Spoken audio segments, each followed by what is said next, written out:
Here's my collection of thrift store finds. These are all going to be really fun upcycling, and all of these things that I have here today are easy to find at the thrift store, and I am going to upcycle them all today. None of these projects are going to take a lot of time. They're all going to be really easy to put together, but they're going to turn out absolutely beautiful, and I'm excited to share them with you today. First up is these candlestick holders. We're going to tint these candlestick holders. This is such a fun technique. I have a full tutorial. I'll put the link down below in the description if you want all the measurements and see how to do this. It's basically, I mix together a recipe of homemade Mod Podge, adding some food coloring, and I'm doing a brown color because I want these to look like that old antique amber. And I'm putting one coat on each of these candlesticks, and then I'm going to let it dry. I'm wearing gloves because the food coloring will stain your hands, and I don't want to have that happen. Speeding up the process, I'm using my heat gun to dry each coat in between, and I'm putting 2 coats on with a brush. Now I've got 2 coats of that stain on this glass. The third coat, I like to use a sponge, and I'm just going to sponge all around. It kind of gives a vintage glass look. I kind of like the look of the little air bubbles in it. Once I have both of them covered, I'm going to set them aside and let them dry. Now I didn't do the back side, I only did the top. And this is not permanent. This will be able to be washed off with some hot soapy water. So you can change it up for the season. I picked up this bag of candles at the thrift store. I love the beeswax ones that I found in there and added them to the candlestick holders. What do you think? I absolutely love them, and this technique is so easy. This will be perfect for right now, and then maybe closer to Easter, I can switch these up and do it in a pink. So many possibilities. Everything that you find does not have to be really upcycled. You can just repurpose it for something else. This is the case with these drink coasters. I like them just as drink coasters, but I was thinking, what else can I do with them? Well, I can put them under a vase. Just kind of makes it look a little bit more expensive. I can put it underneath a plant, just kind of elevates it a little bit. I love the look of this one. You can also put a magnet on the back of it, turn it into a fridge magnet, and it's kind of that boho feel that looks really great on a fridge. So you can kind of just think outside of the box. Instead of just using it as a coaster, think of other ways that you can put this into your home and make it beautiful. And if all else fails, put your coffee on it. I love this next upcycle. I found these little finials, and they have little screws in the bottom. They're probably on some sort of piece of furniture, but I had a really great idea. I picked up this bundt pan long time ago. I had it in my stash, and I thought, you know what? That's gonna look beautiful on top of that. Got out my E6000, added it around the edge, and put it into that bundt pan. I'm going to set it aside, let it dry overnight so it's nice and sturdy, and it's going to turn into a really beautiful little display bowl. You can put flowers in it, you can put any kind of ornaments, seasonal ornaments, or you can just use it for your fruit and vegetables to display on your kitchen counter. I love when I can find projects to upcycle that you don't have to paint and you don't have to do any great big DIYs on them. You can just put one into the other and create something beautiful. Next upcycle that was super simple is I had this old frame that I found at the thrift store. I love the blue. I absolutely love it. But I want to put one of my prints in it. So I've got some coffee stain here that I've got just a piece of computer paper. I put some instant coffee and hot water in a little squirt bottle, sprayed it on this paper. This is a super fast, easy way to coffee stain paper. Get my heat gun, dry it, and that fast, you've coffee stained some paper. I'm gonna press it a little bit so it's nice and fast so it can go through my inkjet printer. And this is my butterfly ephemera that I've got in my Etsy shop. If you want to use this for any of your crafting projects, it's absolutely beautiful. I'm just cutting it to size to fit inside of my frame.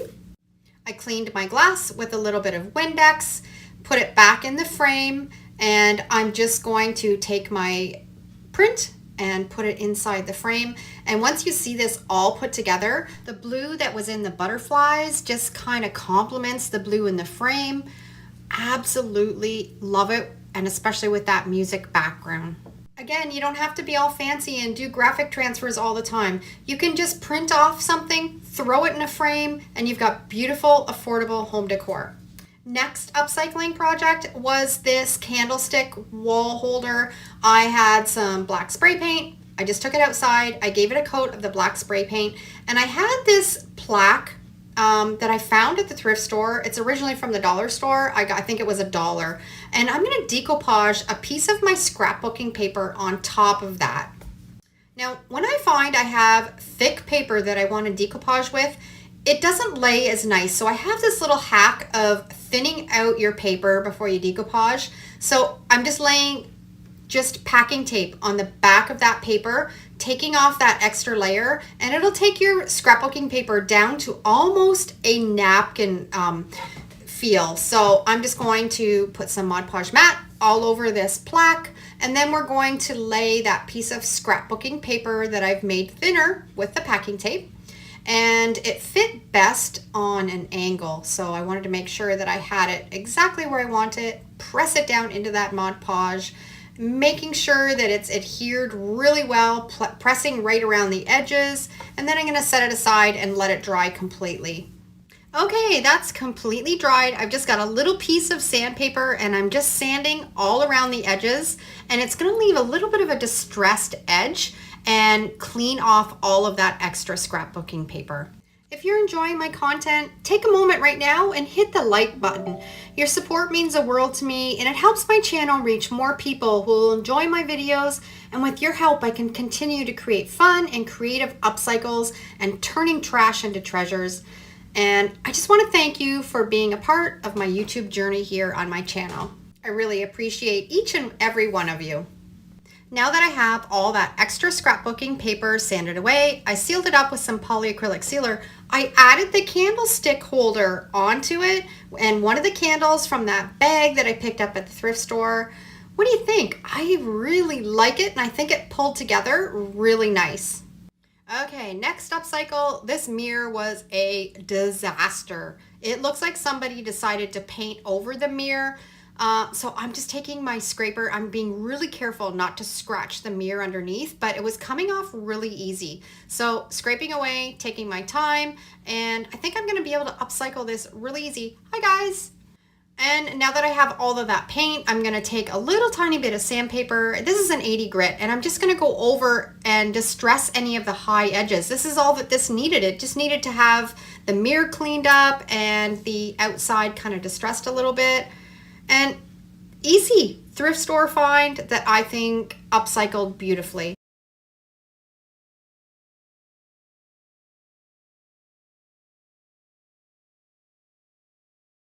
While thrift shopping, I discovered a charming collection of vintage doilies. Often these are made by skilled grandmothers and donated after their passing, and I love collecting these delicate pieces, particularly those with floral patterns and vibrant colors, which make for a beautiful Easter display. This bag also had some Christmas coasters and a dishcloth, but look at these doilies and how gorgeous they are, and full of Easter colors to display some of our thrifted, upcycled projects on. At the thrift store, I spotted a ceramic duck that was very dated, and I knew it would be perfect for Easter decorations. I decided to use my homemade baking soda paint. If you have not used this, you need to give it a try. It's great to add to your DIY arsenal to give it a textured finish and a neutral color. The paint is great for turning cheap or old items into more expensive looking decor pieces. I'll put a link down below in the description to my baking soda paint recipe because it's fantastic. The ceramic duck had lots of carvings and engravings in it, so I used the baking soda paint to make it smoother and cover up some of that writing. It's really great at camouflaging that, and this made the duck look even more beautiful. For the final coat of paint, I prefer to use a sponge to dab it up and down. This technique creates a stunning stone-like finish, and it enhances the duck's texture. I'm thrilled with how this project turned out, and it's absolutely adorable. I'm excited to share my next project. This little bunny, I think, was originally from the dollar store. Well, it may have originally been a bargain item. I plan to give it a stunning upcycle makeover. My first step is to remove the little bow and button and then sand off the pink paint on the bottom. Once I've prepped the bunny, I'll paint it all one color to create a uniform and cohesive look. I have no doubt that this simple transformation is going to result in an absolutely adorable Easter piece. All these DIY projects that I'm doing today are easy to do and you don't need any fancy tools. I'm using things that most crafters already have or things that I found at the thrift store. All we need to do is display them nicely in our homes and they make great Easter decorations. Now, once that white acrylic paint has dried, we're going to be using a napkin. This is a napkin I had in my stash. I think it's going to be adorable on this little bunny. It's 3-ply, so I'm taking off the bottom 2 plies and we're going to be working with that top ply that has the pattern on it. We're going to cut the napkin so it's a little bit bigger than the bunny, and we are going to be using saran wrap to bond this napkin to our bunny. If you haven't seen this technique, you need to give it a try. It works fantastic. It's not messy and it bonds really well. I'm cutting a piece of cling wrap or saran wrap a little bit bigger than the bunny. Then we're going to take that 1 ply of napkin and we're going to center it exactly where we want on the bunny. And then I'm going to get some parchment paper and we're going to put the parchment paper over top of that napkin, and I'm using my iron on the highest setting with no steam. And as we do this, it's going to melt that cling wrap and the napkin together and bond it to our little bunny. You want to make sure when you think you're finished to just check around all the edges and make sure that it's bonded really well. And then I'm going in with some 80 grit sandpaper and I'm sanding all around the edges of that napkin. We're going to hot glue that little embellishment back on. And I've taken that little rabbit that I think was originally from the dollar store. I picked it up for 50 cents at the thrift store and I've upcycled it into this darling little piece of decor for Easter, setting it on one of those little vintage doilies. How adorable. I found a metal wagon at the thrift store that looked really old, had lots of chipped paint and 2 little flower pots in the middle, and some of the flowers were chipped on it too. I'm going to take the flower pots out, disassemble it, and give it a refresh for Easter decor. It's going to be a bit of a challenge, but I'm excited to transform this and it's going to turn out absolutely beautiful. It's incredible to turn thrift store finds, which many people see as old and ugly, into beautiful pieces while reducing waste. It's also rewarding to see the potential in something and give it a new life. So let's keep upcycling and making a positive impact. So this wagon, I took some white acrylic paint and I used my sponge and dabbed it all over. Now I want to give it a little bit of a rusty look now that we've painted it white, just so it can kind of look a little bit shabby or primitive. The trick to this is just get a little bit of Mod Podge. Dab it where it would originally have worn, and your trick here is cinnamon. I've got a little bit of cinnamon and I'm just drizzling it wherever I put a little bit of that Mod Podge. And as the Mod Podge dries, that cinnamon is going to stay put and it's going to give a rusty effect. How beautiful is this? So much better than before. To give the pots a terracotta look, I didn't have the right acrylic paint color, so I blended 2 shades together until I achieved the perfect hue. And then I painted the base of both of those flower pots. That was the perfect shade that I was looking for. To bring these flowers back to life, I first cleaned off the dust and dirt, and then I used a dry brushing technique with some yellow acrylic paint. It worked like magic, instantly perking up these flowers and making them look brand new again.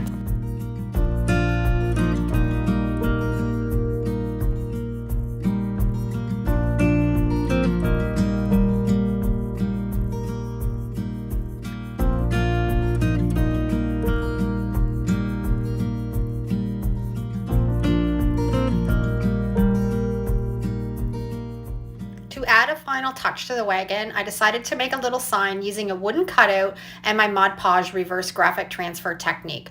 I'll transfer the words flower shop onto that little piece of wood, wait for it to dry for 24 hours, and then remove the paper with a damp rag, and it's going to reveal those transferred graphics. If you're new to this technique, check out my channel for all kinds of tutorials. It's so easy and fun to try out. We'll attach it onto the wagon with a little bit of hot glue, which really elevates the look from the original.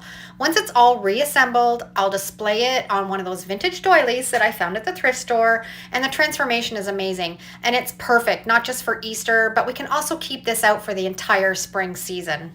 It's amazing how something most people would pass by at the store can be transformed into something so beautiful again. Taking a cup and saucer from the thrift store, and we're going to turn it into Easter decor. First, we're going to apply some E6000 around the cup's rim and add hot glue to make sure that it stays in place. And then we're going to center it on the saucer, set it aside, let it dry. Super easy. Before assembling, research your cup and saucer and make sure that it's not valuable. Mine wasn't, so then I knew it was okay to put it together. I added a candle, and I've created a lovely Easter centerpiece just with a cup and saucer. This next project is a perfect example of how a quick and simple transformation can turn a thrift store find into a beautiful decor piece that's perfect for Easter. With just a few strokes of some homemade chalk paint that I made, I was able to give these vases a new lease on life. The paint also helped cover up some of those chipped leaves and flowers that had happened on the vase. After letting the first coat of chalk paint dry, I applied the second coat using a sponge to better conceal those chipped areas. Once the vases were fully covered and dry, the transformation was complete, and it is such a simple way to turn a dated thrift store find into something beautiful that we can display for Easter. Actually, these would work out for any time of the year. I just added a little bit of faux greenery, and I think they're absolutely beautiful.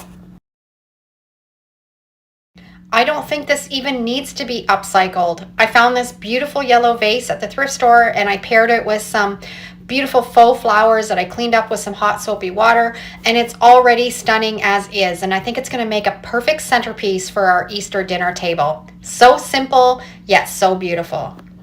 I believe that this would be a perfect addition to a cottage style or granny chic home decor, which is currently really in trend. Here's another example where I found something cute as is, and it didn't have to be upcycled. It's a bunny vase that I added onto a vintage doily and put some faux greenery in it. This simple addition is going to enhance any Easter table centerpiece, so keep your eye out for things like this. I found these cute, amazing little Easter buckets at the thrift store for 25 cents a piece. They were on the 75% off table. After cleaning them with some rubbing alcohol, I'm going to be using my graphic transfers to give these a fresh new look.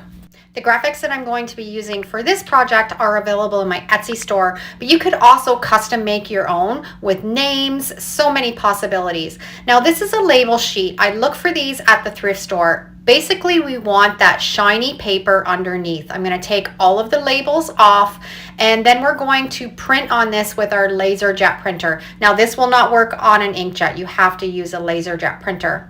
Going to load that sheet into my printer, making sure that we're printing on the shiny side. Here's my two really cute Easter graphics.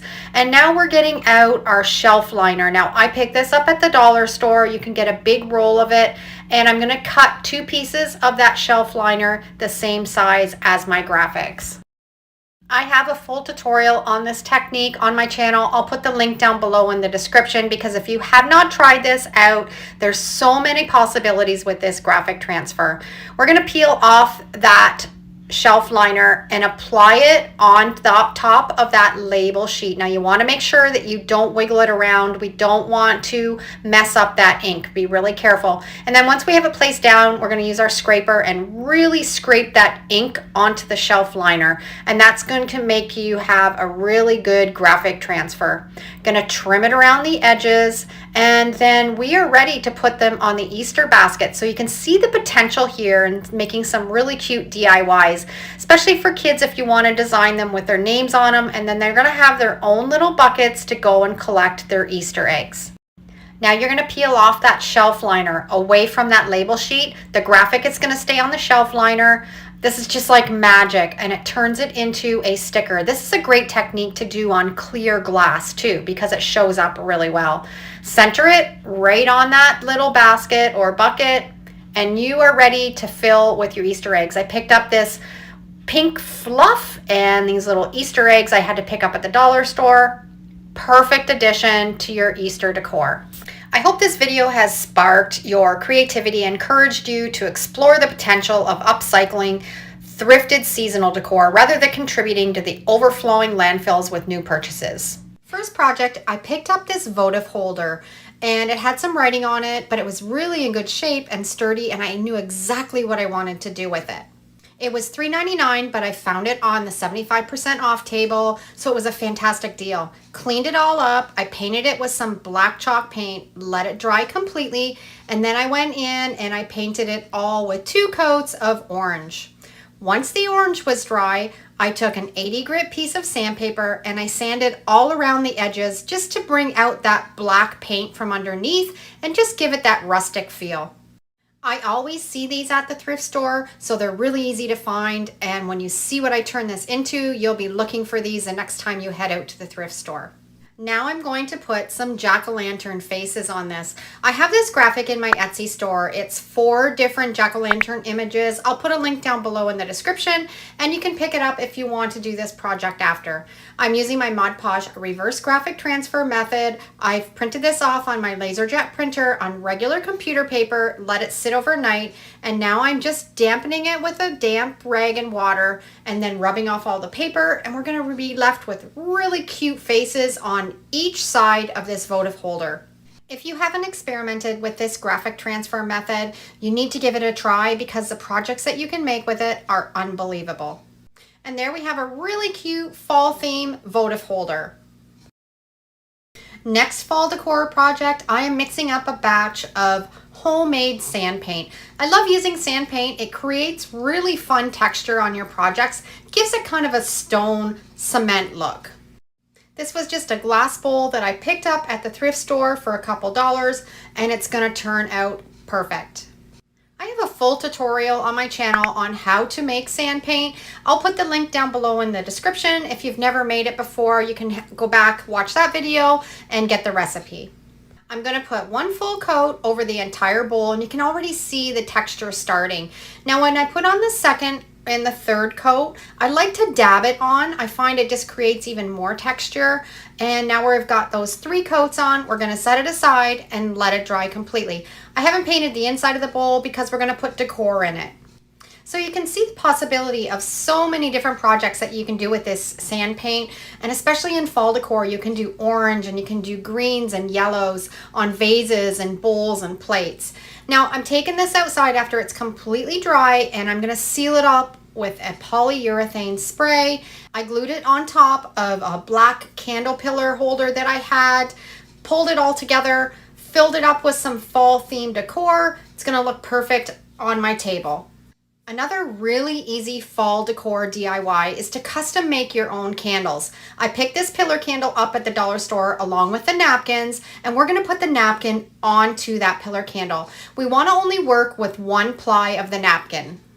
And then once we have it separated, we're going to cut it to size to fit all the way around the candle. And this is another DIY that you can see how versatile it is, and you can do it for all the different seasons. Now you're going to need some wax paper. You want to rip off a piece that's a little bit bigger than the pillar candle, and you want to lay the wax paper down with the wax side facing the candle. We're going to put the napkin all the way around the candle, and then we're going to take the wax paper and we're going to bunch it around that candle and hold it really steady in place. And again, make sure you have that wax side facing in towards the candle. Scrunch it all up so you can hang on to it tight. I like to use a tea towel because it does get a little bit warm because we're going to use our hair dryer, and you don't want to burn your hand, so that just helps out a little bit. Now put your hair dryer on the highest setting and the hottest setting, and just to start melting that wax paper into that napkin and candle, and it's going to bond that napkin right into it. Now be careful because it's going to be a little bit warm, but you'll know that it's all done when the napkin goes transparent. Peel off the wax paper, and you've made a custom candle that looks just gorgeous in the middle of your table for the fall season. As we head into the fall and Christmas season, I wanted to share something exciting with you. I've started an amazing Our Upcycled Life graphic club on Patreon. When you join, every Friday night, you're going to receive new graphics listed in my Etsy store that week. And by the end of the month, you're guaranteed to have 20 graphics sometimes even more as I keep uploading new ones. My Etsy store is packed with fantastic graphics, proven bestsellers, and a wide variety to choose from. It's the perfect opportunity for us to craft affordably.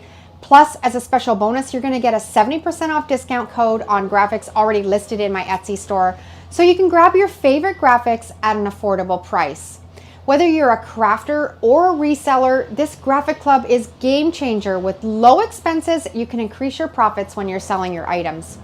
Joining this club is like having a treasure trove of amazing graphics. If you're interested, click the link below in the description, sign up, and start receiving your graphics right away. Let's create together and have some crafting fun. I found this glass bowl at the thrift store. It was really cheap and I love the texture in it. It kind of gave me Halloween vibes. I sprayed it with some white spray paint, and then I found these napkins at the dollar store. I'm going to decoupage them onto this glass bowl. I'm taking it down to 1 ply and cutting it so it'll fit around the outside edge of the bowl. And then I'm going to apply my Mod Podge liberally over that whole bowl in sections, adding the napkin as we go along and making sure that we work it right into that pattern in the glass. This is a great project to use your homemade Mod Podge. If you don't have any Mod Podge in your crafting room stash, then you can definitely make some homemade. It's really easy. I have a full tutorial. I'll put the link down below and you can make some of your own homemade Mod Podge and it will work perfect for this project. Once it's completely dried, I'm taking an 80 grit sandpaper and I'm sanding off the edges of that napkin. It leaves a nice crisp line. And then I decided I wanted to put some around the bottom of it too. So I'm going to cut off a piece of that napkin and do the same process that I did before on the sides. Just using the Mod Podge and making sure that it's pushed right down into that pattern on the glass so it is adhered well, letting it dry completely and then sealing it up with some more Mod Podge. And we've created a really cute little dish to hold some Halloween goodies. I found this metal tray at the thrift store. It was on the 75% off table. I think it was like 25 cents. It's not silver, it's just metal. Cleaned it up really well, took the stickers off it, and then spray painted it with some black spray paint. When the black spray paint was dry, I painted it with my white homemade chalk paint. When that was dry, I took an 80 grit piece of sandpaper, sanded all around the edges, and then I added a Mod Podge reverse graphic transfer that says Hello Autumn. I let it sit for 24 hours and then I rubbed the paper off with a little bit of water. And how cute was this upcycle? It was so easy to do, just a little tray and perfect to display for the fall season. Okay, I picked up this glass vase at a thrift store. Needs to be really cleaned. I'm going to clean it up, get all the grease and grime off it so it's a nice clean surface. And then I'm going to start to paint it with my black homemade chalk paint. If you are ever painting a glass surface, I find chalk paint adheres the best. I find if I'm using a latex or acrylic, it tends to peel and chip off. So I always try to stick with a chalk paint, and I have a really fabulous chalk paint recipe. I'll put that link below in the description and you can go and check that out if you would like. First coat has completely dried and now I'm going to put a second coat on and just apply it over the whole vase. So the next step that I'm going to do, I actually tried this and it didn't really work out all that great. I was hoping it was going to crackle a little bit.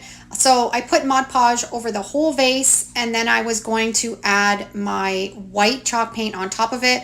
And as the Mod Podge dried, I was hoping that it was going to crackle, but it didn't very well. So that was kind of a fail. I'm going to go back to the drawing board and see if I can figure out how to get glass to crackle better. If you have any ideas, let me know down in the description, because I thought Mod Podge would crackle. I have lots of luck with the Elmer school glue, but I was out of it, so I tried Mod Podge and it didn't crackle for me. But that was okay because it kind of left kind of a lumpy, bumpy surface on my top coat, and I kind of like that for the Halloween decor. So right here, what I'm doing, I'm just adding a good thick coat of my homemade chalk paint on top of that Mod Podge, and then I'm going to let it completely dry. And this is what it looked like all dry, and I'm okay with it. I think that's going to look all right for the base for this project. I've got some watered down black acrylic paint. I was at the tail end of this bottle, and I'm just going to drip it all along the edges of this glass vase and just let it run all the way down. This is where it starts to get messy, so make sure you have something underneath to catch all of the drips. And I've just taken a little paintbrush and I'm just kind of spreading around that black acrylic paint and just evening it along the bottom. And as you can see, it's just kind of dripped down that whole vase, kind of spooky and eerie looking. And I'm just gonna layer on some fall kind of Halloween colors. I've got some green now, and because I've got the chalk paint on the base of the glass, I can put acrylic on top of that, and that will adhere really well. But don't use your acrylic to do your first base coat on the glass surface. And I'm just gonna, same thing, just drip this along the edge and just let it flow wherever it flows. And I know it looks like an awful mess right now, but when it's finished, you'll see how well it works. And just drip it along the sides wherever it falls, squeeze it hard in some places and then just lighter in others. Just let it flow down. And this is a great way to use up all of your scrap little bits of paint that you have laying around. And you can do any kind of theme, Halloween, Christmas, Easter, just mix and match those colors and it'll look fabulous. And there's the yellow all finished. Now I'm kind of letting the paint dry for maybe 5 or 10 minutes between each coat before I put the next one on, so the colors don't blend in together too much. And now I love this purple. I think it looks really like a Halloween, and just dripping it everywhere all over the vase. Now I'm just going to take my little paintbrush and just kind of blend that purple up to the base of the vase. I don't want any really clumpy bits at the base where it's going to sit. I want it to sit flat. So I'm just kind of blending it in with the paintbrush. This would be such a great DIY craft project to do with your kids too. They would love mucking in all of this paint. Okay, last color. I'm going to finish off with this orange, and I'm putting quite a bit on the base of the vase because I want it to cover the whole base. And I'm just kind of taking a small paintbrush, kind of pushing it along and just letting it drip wherever it goes along the side. I'm going to take the heat gun, and that will help kind of push it down a little bit too and make it drip a little bit better. And then I am going to just set it aside and let it dry completely overnight.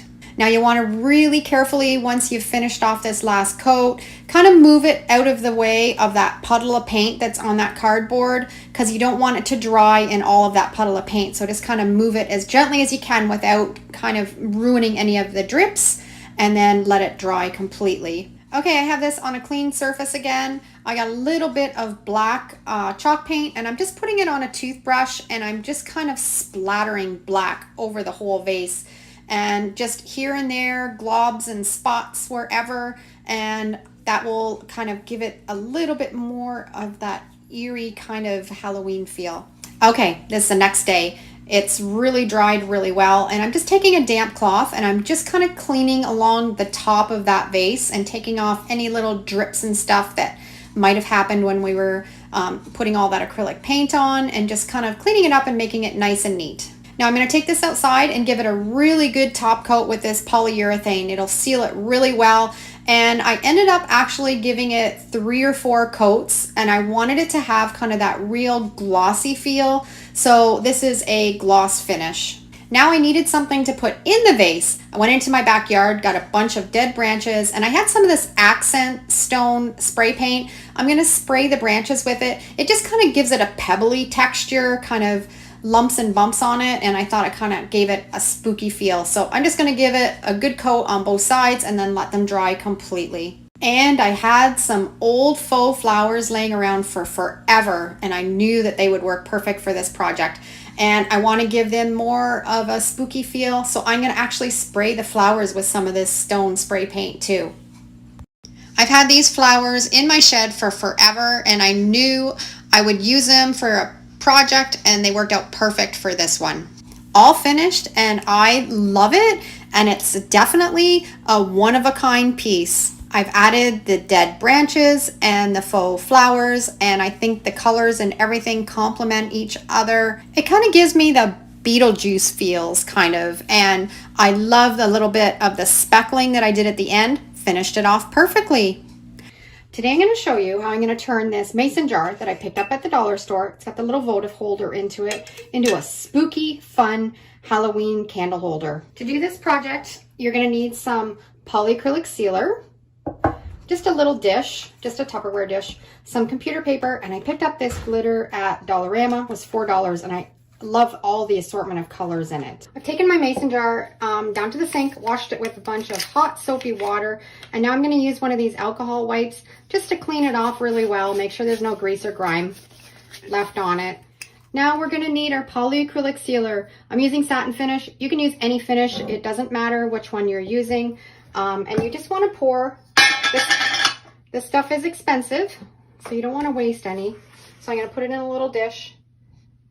Pour it in because we want to coat the whole inside of that jar. And you're just going to swirl it around till it's completely covered.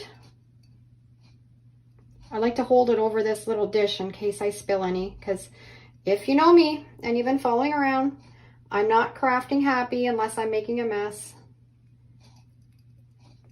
And then when you have it almost swirled, I like to hold it over the jar and dump in the extra into the jar. You want to make sure you get the neck of it all covered too. And I'm just going to hang on to it for a few minutes just to let all the extra drip out, because we don't want it all pooling in the bottom. It's all completely covered on the inside all the way around. I've dumped the excess that was extra, made sure that it coated the whole thing as I was dumping it out into the polyacrylic jar. We are going to use this orange color. I love it. Looks like a pumpkin. We're just going to take the lid off and just dump it right in to that jar. And I'm going to dump all of it in because that's probably, we'll use most of it. And then just swirl it around. I'm going to swirl it around the bottle. Make sure it's getting into all that polyacrylic sealer and all the little areas. Now I have a piece of paper to catch this extra, because what gets dumped out, we can put back in the bottle and we can use again. I love this color. It's going to make a fantastic looking pumpkin candle holder. Okay, I think I have it pretty covered, pretty good. And then we're just going to set it aside and let it completely dry. Okay, now we're waiting for this to dry. I would like to make a graphic for the front of it with my Cricut. So we're going to go ahead and do that. Okay, I want to make a spooky Halloween graphic for this candle holder. So I'm going to go into upload. I have a graphic that I made. It says spooky. I'm going to add that to my canvas. And this is available in my Etsy store. If you're interested in purchasing it, you can grab it. Make sure you use the code SAVE50. You get 50% off all of my graphics. And I'm just going to size it. We're in Canada, so it's centimeters. So I'm going to start at 5 centimeters. I think I want it a little bit bigger. So we're just going to pull it a little bit bigger. Now we're going to make it. I'm doing it on a mat because I'm using a scrap piece of vinyl that I had. I'm going to press done. And then we're going to press continue. Everything looks good and it's connecting with my Explorer 3. And I am using Smart Vinyl Removable. Click on that. And it's sending all the information to the cutting machine.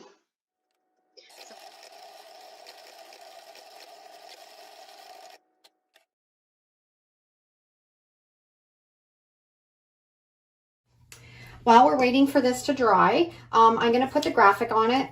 And I love this little hack. I just have a lint roller and I just press my jar exactly where I want it so it's laying flat and it doesn't roll around, and it's easier to put the graphic on. So we're just going to peel off the transfer tape and we're ready to put it exactly where I want it on the jar.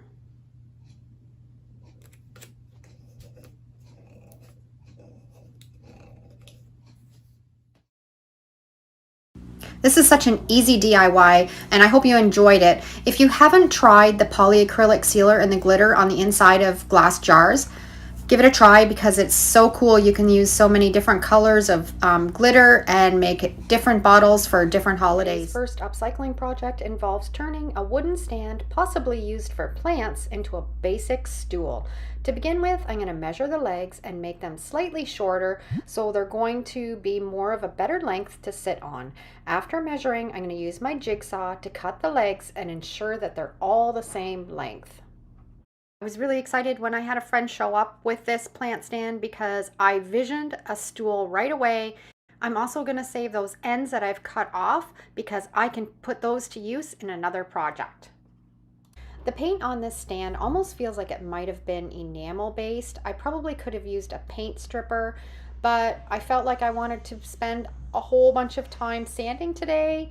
So I put on my 80 grit sandpaper and went to work, and it took a lot of sanding, but I love the results. I see stools like this with really high price tags at high-end stores, so I'm really excited that I'm able to recreate this from a thrift store find for a fraction of the price. To achieve a weathered and aged appearance, I'm going to be using a variety of different tools, such as a chain, hammer, putty knife, some pliers to distress that wooden surface. By intentionally adding these dings and dents and worn corners, I'm aiming to create a farmhouse-like aesthetic that suggests that the piece has been around for over a century. I'm also going to use my utility knife to cut chunks out of the wood here. And while this process may not be for the faint of heart, I assure you the end result's going to be worth it. Once I achieved all of that desired texture, I'm going to go over the wood with an 80 grit sander to smoothen out all those notches, chunks, and preserve that aged look. After completing all the sanding, it's time to apply some wax for that finishing touch. Now here's a little twist. I'm going to use some of my leftover shoe polish from another project as the top coat for this stool. I have some black and clear shoe polish, and I'm going to mix them together to create a shade that's not overly dark. I'm going to apply that shoe wax, and it's going to provide a durable permanent finish on this stool. As I rub it in, all the wax is going to seep into those notches and dings, and it's going to accentuate them, adding that even more to that aged look. It's the perfect final touch. And if you don't have shoe polish, don't worry, you can use your regular finishing wax to achieve the same results. Personally, I'm absolutely in love with how it turned out. This stool is finding a special place in my kitchen, right where it belongs.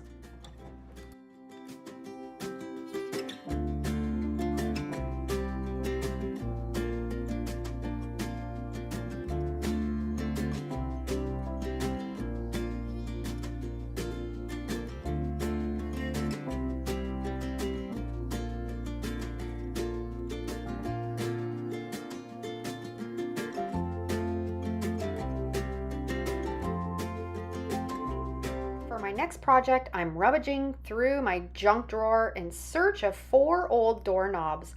I have this wonderful idea to repurpose them along with a piece of salvaged wood into a fun DIY coat rack. Interestingly, these doorknobs were given to me by a friend who knew I could create something beautiful with them. So here's my take on it. To start, I'm sanding down that salvaged wood using a 120 grit sandpaper to remove all of that outdated varnish. I always ask my friends to save unique items instead of throwing them away. They know I love upcycling and transforming discarded items into something beautiful, and it's my way of reducing waste and avoiding filling up landfills. Instead of burning or wasting these items, I'm giving them a new life and purpose. Did you know you can create a cost-effective wood stain by just mixing instant coffee with hot water? It's a simple solution that works wonders for staining your DIY projects. Try it out and you might be amazed by the results. To attach the doorknobs to the piece of wood, I'm going to be using a product called JB Weld Steel Stick. It's a putty that you mix together, and once it hardens, it provides a secure bond. I also have double-ended screws that are going to fit perfectly into the doorknobs. Here's how it works. I'm going to quickly mold that steel stick, ensuring it's a consistent color, and blend it in and mixed well. Then you're going to insert it into the bottom opening on that doorknob. After that, I'll place the screw into the putty, and as it dries, the putty will act like cement, permanently fixing that screw to the doorknob. And this is going to allow us to securely attach those doorknobs to that salvaged piece of wood.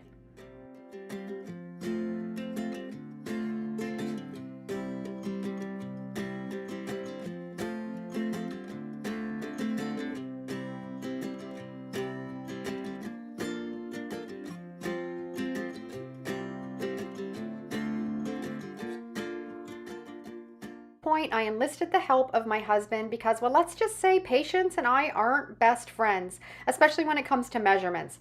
With his guidance, we marked the 4 spots where each doorknob was going to be placed on the wood, and then I made a small test pilot hole to ensure that it was going to screw in easy. Now, all that's left is to screw in those doorknobs and attach them securely to the wood. Before proceeding, I let these doorknobs sit overnight to make sure that they were dry fully before we screwed them in. Important to remember that everything in this project was obtained for free. The salvage wood was discovered in a pile of discarded pieces, and the doorknobs were generously given to me by a friend. These doorknobs are truly stunning with their unique weathering and patina. I'm grateful that I can bring these materials together and transform what would otherwise have been waste into something truly beautiful.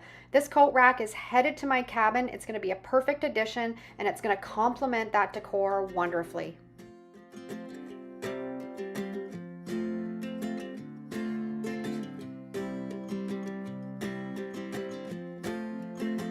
Another find from the scrap metal bin. This poor old little step stool or step ladder is in really rough shape. It's kind of crooked. The legs have kind of been bent a little bit, but I have a fantastic idea of how to upcycle this. I'm going to take everything apart and give it a really good cleaning. Scrape all the loose paint off of it, give it a little sanding, and see if I can straighten up the legs a little bit. I'm not sure if I can, but look at that beautiful red paint that's on the bottom of this. I'm going to try to recreate that red. And I had this red in my cabinet and it matched pretty good. So I'm going to paint all of those wooden steps with the red paint. For the frame of this step ladder, I had this turquoise blue spray paint, which I absolutely love. I think it's going to look beautiful with the red, so I gave everything a really good coat of the blue. Everything's completely dry, and we're going to put it all back together.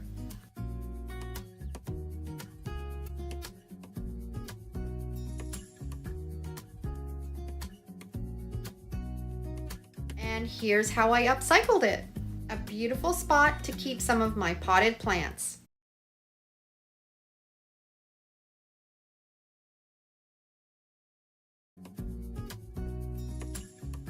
Thrift stores often have an overwhelming number of picture frames, and it can be a challenge to find the perfect one. But taking the time to sort through them is worth it. Recently, I found a beautiful wooden frame that caught my eye.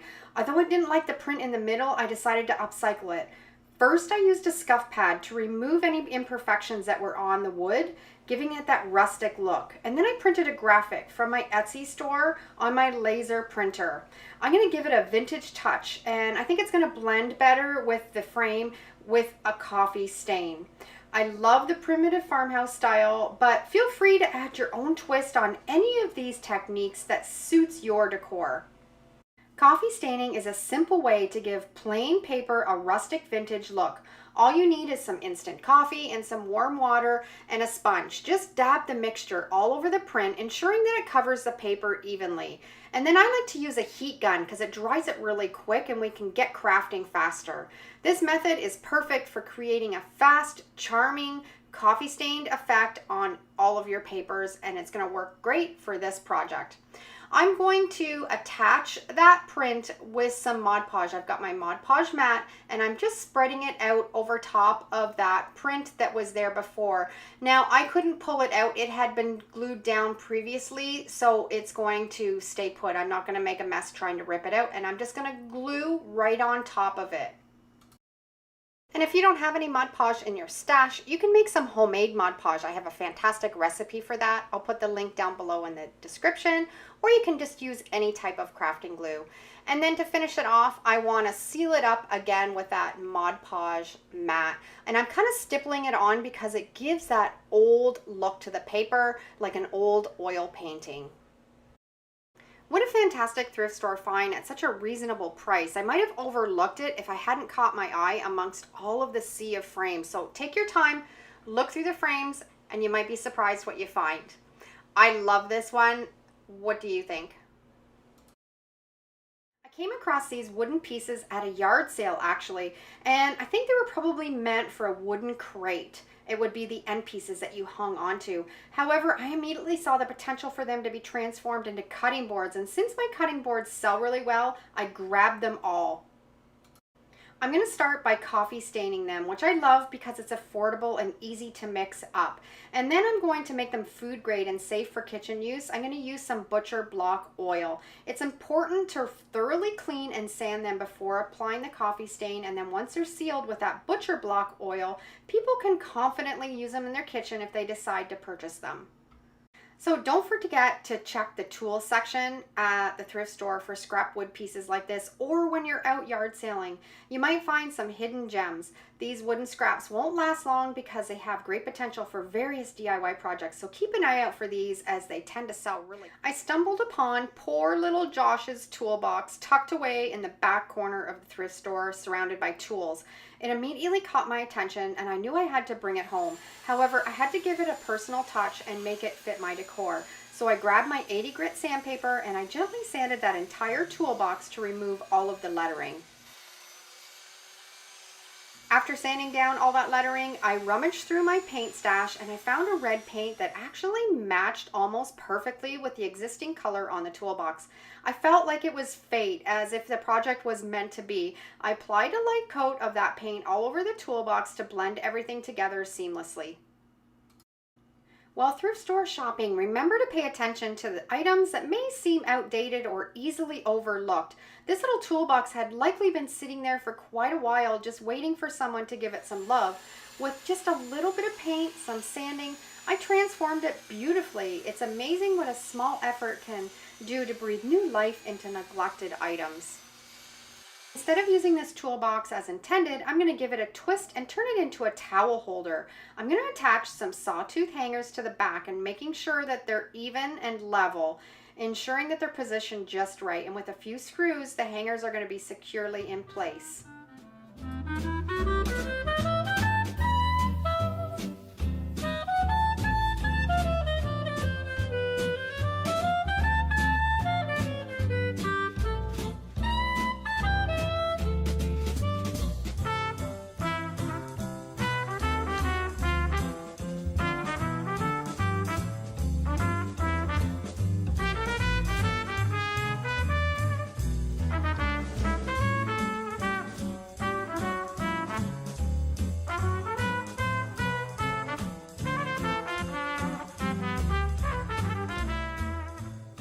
Let me show you a great way to revamp those old dated wicker baskets that you often find in the thrift store. They're quite common but don't always match today's styles, especially with that orange or dark stain. The handles are another issue, not quite appealing. However, removing them with a simple pair of pliers or snips is really easy. Usually the handles on wicker baskets are just pushed into place and not tightly woven in, so removing them is really easy. Next, grab a large Rubbermaid tote and fill it with warm water and add some bleach. And you can just adjust this to how much you want to bleach out your wicker baskets. Submerge them into the mixture, ensuring that they stay in place by adding a rock or something heavy, and then set them aside and let them soak overnight to work their magic. Bleaching the wicker baskets lightens the color as intended. However, the effectiveness may vary depending on the basket's material. This square basket, it responded really well. Well, this other red one, it's a really strong color to remove. So it's a little bit of trial and error, but certainly worth a try. Now that the basket no longer has a dated appearance, I can fill it up with some of my other DIY projects, and I think it looks absolutely fabulous. Use up a whole bunch of scrap stuff that I've had in my shed forever. An old drawer, a teapot with a missing lid, and a door handle. I'm going to take the handle off the drawer that was there already, and I'm going to paint the drawer with some of my crackle paint using the Elmer's glue. I'm going to spread that glue all over that drawer, and then we're going to paint some chalk paint on top of it. And as it dries, you're going to see some wonderful cracks show up all throughout the paint. Once it's completely dried, I had some stain, and I'm going to put the stain over top of the crackle paint. It's just going to age it and give it more of a vintage look. I'm replacing the knob that was on there with this knob so we have a place to hang the drawer when it's all finished. I'm going to tape off the inside of that teapot. I've taken it outside and I'm spraying it with this lovely spray paint. Now the teapot's completely dry. I'm going to take that tape out from the inside and we're going to attach it to the top of that drawer. I'm using this old door pull and I'm going to screw it into the top of the drawer, attaching the teapot. I found this plaque at the dollar store and it's had a piece of paper decoupaged on it. I'm going to rip off that decoupage and get it cleaned down right to the wood, and we're going to turn it into a sign. And to make the sign, we're going to use the Mod Podge reverse graphic transfer method. I designed these graphics Printed it off on my LaserJet printer, made sure to reverse the text. I've painted that little plaque with a couple coats of my homemade chalk paint. I sanded it, distressed it, and then put the graphics on. And now it's been 24 hours. I dampened the paper, rubbed it off, and it's all set. I wanted to age that teapot a little bit, so I took some 80 grit sandpaper and just went around the edges so it looked a little bit more old and vintage. Had this piece of chain that I'm gonna loop onto the top. This spindle that was cut in half is going to go on the bottom. Hang tight with me, this is super cute. This is what I turned it into. A fun little birdhouse. The teapot acts as a little house for the birds to go in. Home tweet home. The little spindle they can perch on. How cute is that? This project, I had this old rusty toolbox in my shed forever, full of little bits and pieces. I cleaned it out because I knew what I wanted to use it for. I went to the hardware store, got some small nuts and bolts because I'm going to attach some brackets onto this toolbox. I drilled 2 holes in each side to attach the brackets, and then we're going to use the nuts and the bolts to attach it. I also put 2 holes in the bottom of the toolbox in case it ever gets any water or anything in it, because I'm going to put this outside so the water can drain out. I'm going to clean it up really well, take the sticker off that was on it, put a couple holes in the back so we can attach it to my shed. I've put a block of wood on my shed because we want to be able to open up the door of that toolbox when it's mounted and there's enough room at the back. And this is what I created with 2 brackets. I attached the toolbox, and now I have a catch-all toolbox on the outside of my shed for all of my gardening tools. This poor little vase has been in my shed for probably since last Halloween. I painted it orange. I'm not liking it right now. I had this cement color Oops paint that I found at Home Depot. I turned it into some sand paint, and I'm gonna paint over that orange paint with this gray sand paint, and it almost gives it a cement look. So I've turned this orange little pot into this beautiful cement looking planter for my patio. This is adorable. It was a little bit rusty, so I cleaned it all off, gave it a little bit of a sand, and now I'm painting it with my homemade chalk paint. Once it's completely dry, we're gonna put some graphics on with the Mod Podge reverse graphic transfer method. I love this graphic, Farm Life, and I think it's really fitting for this shovel. I'm gonna cut it in half because there's that little bit of the dip in the shovel, and I want the graphics to be able to form around it. Applied the Mod Podge, put it where I wanted it, let it sit for 24 hours, and then we're gonna rub off the paper.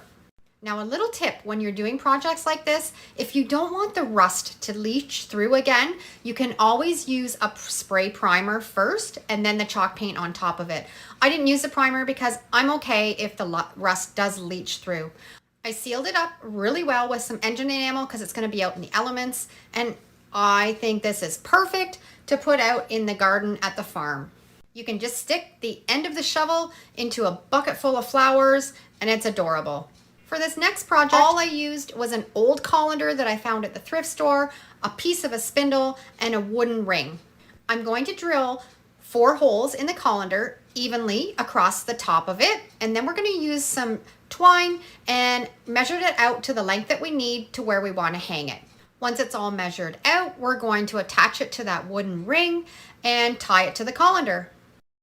I wanted to give it a little bit of character, so I drilled a hole through that spindle, had a piece of wire, and I'm going to attach it to the bottom of the colander.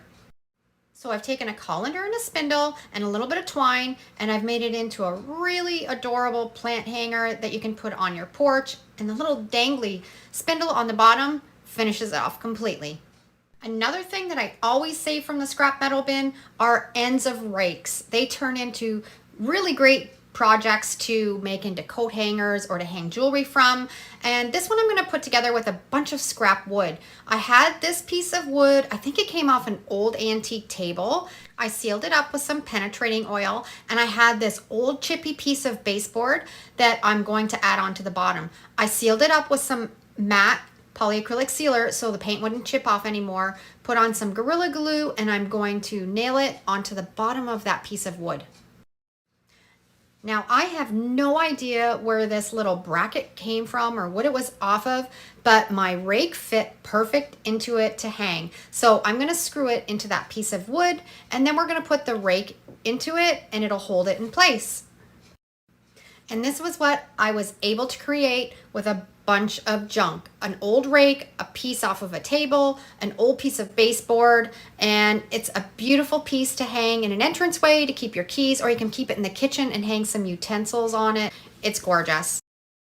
Let's make a sign for the garden with a scrap piece of pine. I want to make it look old and vintage, so I'm taking a hammer, really dinging it all around the edges and anywhere where it would have naturally aged. Then I'm taking some stain and I'm going to stain that board completely. It's going to soak into all those little nooks and crannies that we created with the hammer. I just love being able to take a new piece of wood and make it look old and vintage and rustic. Next, we're going to put on a coat of black homemade chalk paint. All these steps might seem like a lot of work, but in the end, it's taking a plain piece of wood and making it look more authentic and making it look better when it's turned into a sign. We're now going to do a crackle paint technique on this. I'm using my Elmer school glue and I'm pouring a generous amount on top of that paint after it's dried. We're going to spread that glue all over that piece of wood.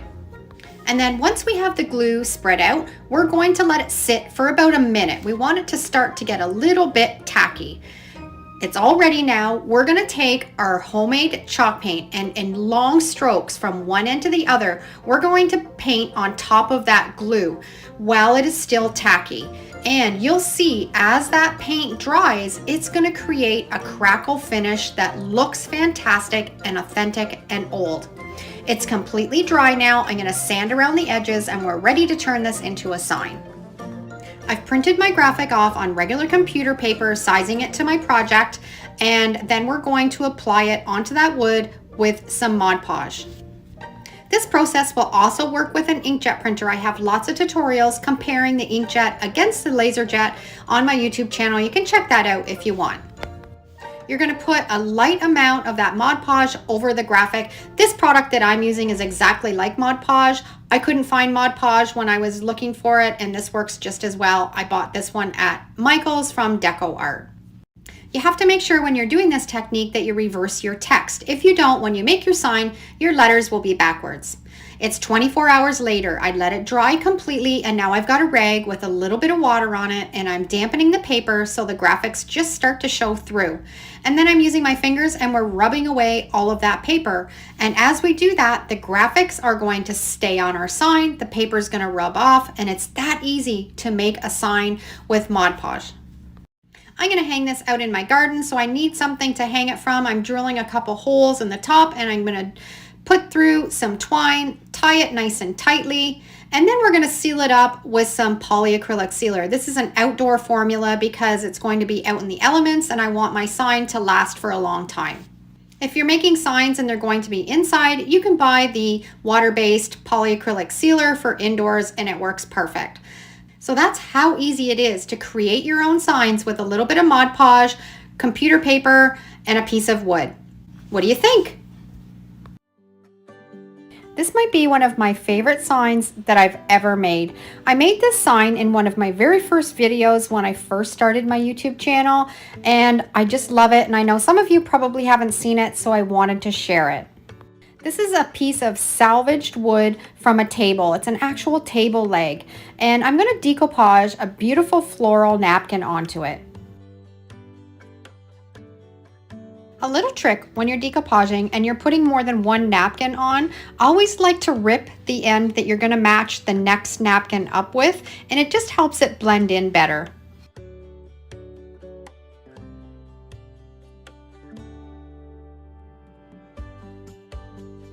When I do projects like this, it always makes me feel better for not getting rid of all those bits and pieces that I save.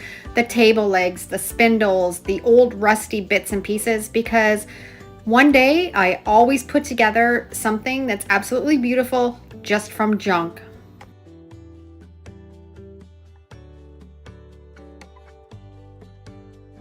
Once it was all dry, I took it outside and I sanded all around the edges and got rid of all that leftover napkin, and it blended in beautifully. And now we're going to seal it up with some outdoor polyacrylic sealer. And we're going to use the same technique again, the reverse technique. I use this, like I said before, for almost everything. It's so affordable and easy to do. It sometimes takes a little bit of practice to get the feel of rubbing off the paper, but once you get the hang of it, it works fantastic. You don't have the cost of the vinyl if you're using a Cricut, and with a stencil, you're limited to what signs you can make unless you buy all kinds of stencils. With this, you just download your graphic, print it, and make a sign. I want to hang my sign to the table leg. I've got these fence staples, you can find them at the hardware store, and this old chain, and I'm going to attach the two together. And the sign is all ready for the paper to be rubbed off. And we're going to seal it up with our polyacrylic sealer. I had two of these table legs. I made a vintage garden and the fresh flowers, and I absolutely adore them. That floral napkin looked perfect on the legs, and the signs finished them off. I've got a lot of signs that I'm showing you today because there's so many ideas of stuff that you can make for your outdoor decor or your garden. This one is made on a piece of pallet wood, and I'm going to make a flower market sign.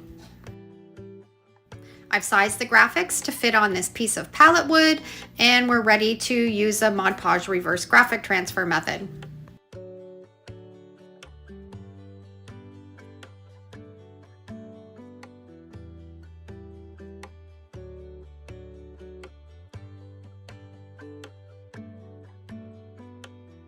A free piece of pallet wood made beautiful. This is a fun one. I did this one recently with pallet wood and cling wrap, and it's just a painting technique that's really great to do with kids and lots of fun. Get out all of your acrylic paint, all the different colors, and we're gonna mix and match, and we're just gonna drop paint here and there on the board. Doesn't matter, this is just for fun, and it doesn't matter if it's messy or if you get too much in one place and not enough in another. It'll all turn out perfect. And then you're going to get a piece of saran wrap or cling wrap and lay it right into that paint. And this is where it's lots of fun with kids. Just let them use their fingers and blend all of that paint in together, and just keep blending until you get the color that you like. And when you're blending 2 or 3 colors together, you're making other colors. It's just so much fun.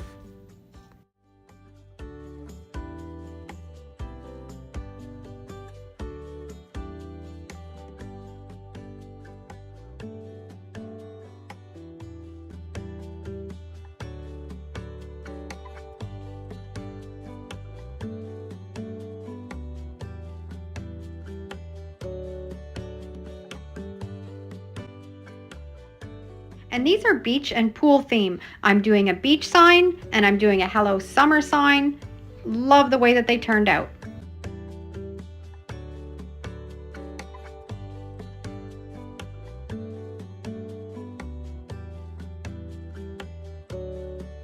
The first project that I'm going to work on is this pitchfork. I actually got this pitchfork quite a while ago from the dump. Dug it out, brought it home, and I painted it back then with some chalk paint, and it started to weather a little bit. So I'm going to refresh it with some of my homemade chalk paint, and I'm going to put a really pretty graphic on it. Okay, my chalk paint has completely dried, and now I'm going to put this welcome graphic on it. If you've been following my channel, you know I love my Mod Podge reverse graphic transfer to put on my graphics, and that's what I'm going to use for this project. I've printed off this graphic on my LaserJet printer. Make sure you reverse your text if you want to do a project like this, just on regular computer paper. And all the graphics that I'm using today in all 3 of my projects are available in my Etsy store. I'm going to use my Mod Podge mat, and I'm just going to put a light coat over the whole graphic. Make sure you're covering the whole piece of paper, and then I'm going to flip it over and center it where I want it on my pitchfork, and then rub any wrinkles or bubbles out so it's nice and smooth. I have quite a few tutorials on my channel that go really into depth into this method. If you want to learn how to do it, I'll put a link down below in the description so you can go back and you can watch those, and I'll show you a more thorough step-by-step tutorial. Now, my Graphic has completely dried. I've let it sit overnight, and I'm just taking a damp rag and I'm just wetting that paper just so you can start to see those graphics through. And then I'm going to rub off the paper and you're left with a really pretty graphic. I've sealed it up with some outdoor polyacrylic sealer, and look how cute this is. These look so cute, propped up on your porch, some flowers around them for a farmhouse feel. Old milk can that I have had on my porch for quite a while. The paint has faded on it, so I'm going to refresh it. I'm going to put on a coat of my homemade black chalk paint over the entire milk can. And I'm going to put a customized graphic on this of our last name and the year that we were established. I'm going to make my graphic the size of a piece of paper. So I'm putting this on just as a guide so I can tape off the area that I want to paint with some white chalk paint. And if you want to do a project like this, make sure you use some good painter's tape so the paint doesn't bleed through when you paint it on. So now that I have all the tape on, I'm going to peel that piece of paper away, and I have a perfect square the same size as a piece of paper. And I'm just going to take my white chalk paint and I'm going to paint in between that square, and it'll probably take 2 or 3 coats to get it covered really well. If you're interested in me doing one of these custom graphics for you with your last name and a year on them, I do have it listed in my Etsy store, so you can head over there and check it out, and I can custom make you one. Now this is completely dried, and I'm just going to peel away that painter's tape, and I'm left with a perfect square. And this is the graphic that I'm going to use on my milk can, and I think it's the perfect graphic at a front door. And again, I've put this in my Word program, sized it to the size that I want it, printed it off on my LaserJet printer on regular computer paper, and I'm going to use my Mod Podge mat, and I'm going to put it right in that painted square, and then I'm going to flip it over after I've got all the Mod Podge on, get all the wrinkles and bubbles out of it, and then I'm going to let it sit overnight and dry really well before I rub off the paper, and the graphics will be left on my milk can. Okay, everything is completely dried. I'm taking a rag, just dampening it till you can start to see the graphics through, and then rubbing off all of that paper. Now I wanted to show you, sometimes not all the graphics turn out perfect. I was rubbing this and a little piece of the G kind of rubbed away. So what I'm going to do, I'm just going to add a little bit of Mod Podge right on that black ink of where it rubbed off, and then press it down exactly where it goes on that graphic and line it up really well. And then I'm going to set it aside and let it dry really thoroughly, and it should fix itself and have that black ink transfer back onto that graphic on my milk can. I just wanted to show you that not every graphic that I do turns out perfect, and it takes a little bit of patience and a little bit of practice to get the hang of it. And even with me doing these graphics for a lot of years, I still have some that don't turn out perfect. But I love the way that this one turned out. It just kind of gives it that farmhouse feel and kind of rustic look. I'm going to seal this milk can with some polyacrylic sealer outdoor. You want to make sure if this is going to be outside in the elements, you're using an outdoor formula to make sure that it's sealed really well. I'm so glad I finally got around to kind of sprucing this milk can up. It's been sitting at my front door and it's kind of looked dingy, and it's one of those projects that I never really got around to doing, but I love it now and I can't wait to get it at my front door. Love the graphic also. And if you're interested in me making a personalized graphic for you to do a project this, make sure you head over to my Etsy store and check it out. The third project is a face off of an old antique dresser. I couldn't get the handles off of it, so I thought I would just leave it, and then I would use the other side to make into a farmhouse welcome sign for my front door. So I flipped it over, and I'm going to paint the back of that dresser door with some black chalk paint, and that's going to be the front of my sign. I love my homemade chalk paint recipe, works fabulous. I'll put a link down below in the description so you can go and check out that recipe and mix some up for yourself. Now I'm going to use some Vaseline along the edges of this sign so I can make it look chippy and vintage, and I'm just putting some on my fingertip, and I'm just putting it anywhere on the sign where it would have some natural wear all around the edges and on the top and on the bottom. And then I put on a coat of some brown chalk paint. Gonna put on some more Vaseline on top of that brown chalk paint, just in random little spots around the edges.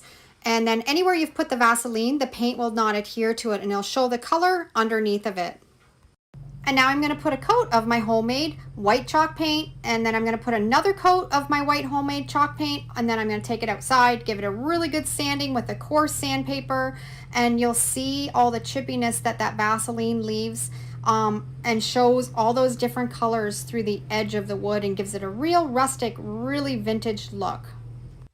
Now we're ready to put the graphics on. Again, the Mod Podge reverse graphic transfer, I love it. This is the graphic that I'm going to use. Welcome to our home. I have put the graphic into my Word program and I have sized it to fit my board, and I'm going to use my Mod Podge mat. If you've bought my graphics, or if you have made your own graphics and you're not really sure how to reverse or how to size within your Word program, I have a full tutorial on how to do that. I'll put a link down below in the description and you can go and watch it and it'll help you out.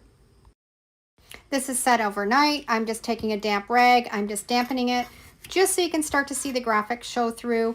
You want to be really careful because if you put too much water on this, it will take the graphic away, and you'll rub it off as you're working away on it. So it kind of takes practice to see how much water you'll actually need to take off the paper. And once you get that technique down, you're golden. And this type of sign, you can put a hanger on the back and hang it on your door, or you can just prop it up beside your door and it looks fantastic too. And now I'm just going to put a coat of my polyacrylic sealer in an outdoor formula and seal it up really well.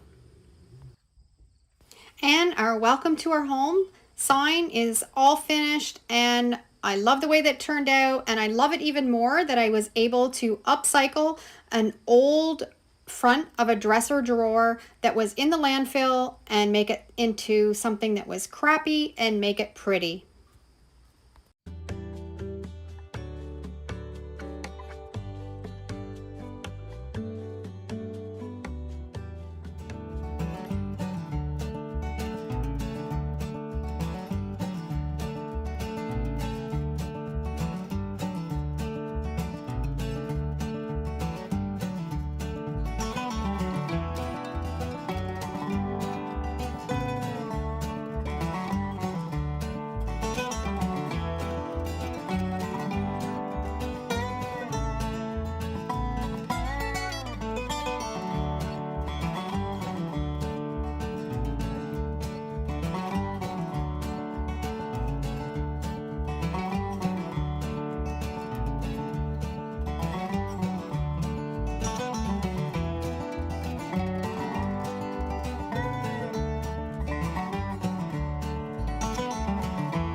Found these fabulous candle lanterns in the dump. They were dirty, they were really sun bleached, but they were still in really good shape, and I knew I could perk them up and make them beautiful again. I'm going to take the handle off the one lantern. It just has a jump ring and I can just squeeze it apart and take it off, and I'm going to put some masking tape around that metal piece because I don't want it to get any spray paint on it. Taking it outside, and I'm just going to give it a light coat of white spray paint. I want to give it that sun bleached white color. Obviously, somebody didn't see the potential that these lanterns still had because they turned out beautiful just with a real light coat of spray paint, and brought it back to life for free. The glass votive holder on the inside of the one lantern was still there, was not broken. I cleaned it up and put in a little tea light. And the other lantern, back in one of my older videos, I made some candles with a tuna tin can, and that's one of those, and it fit in there perfect. And look how gorgeous these are. Sun bleached kind of white look, much better than the before, and they're ready to put out on my patio. Second project is this old lantern that I found in the scrap metal bin. It's really rusty, but it has so much character and I want to preserve that rust. I don't want to paint it. So I'm taking my engine enamel and I'm going to give it a really good coat and seal in all that gorgeous rust. I love using the engine enamel for this type of a project. It seals it up really well so you can put it out in the elements, and you can find it at an automotive store, or you can also find it on Amazon. And I'll put the link down below in the description so you can check that out. The engine enamel that I bought has a bit of a gloss finish and it just made that rust pop. I love it. In one of my previous videos, I did some tin can upcycles and I made this tin can. I loved it and wasn't quite sure what to do with it. I know what to do with it today.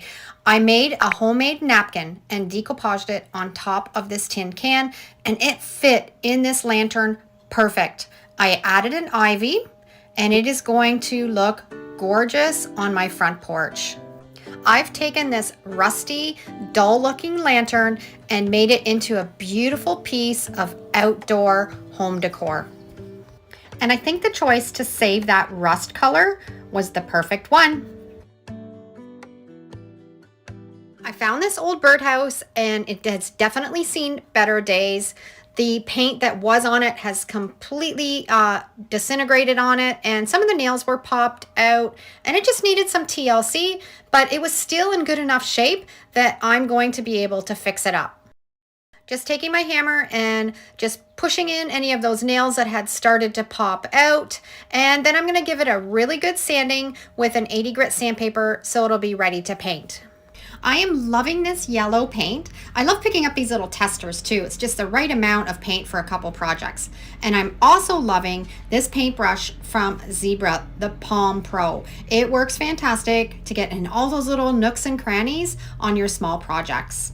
I love all of their paintbrushes, and they have different types for different projects. I'll put the link down below in the description and you can head over to their website and check them out because it is a must for paintbrushes. I thought the blue was going to really complement the yellow, so I'm going to do a salt painting technique on the roof to give it a rustic kind of chippy look. I'm going to paint on the paint. This is just a regular latex paint, a sample that I bought at Home Depot, and I'm just painting it all over the roof.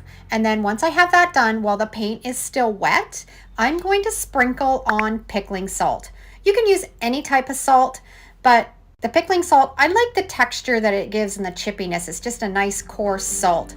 And just sprinkle it right into that wet paint.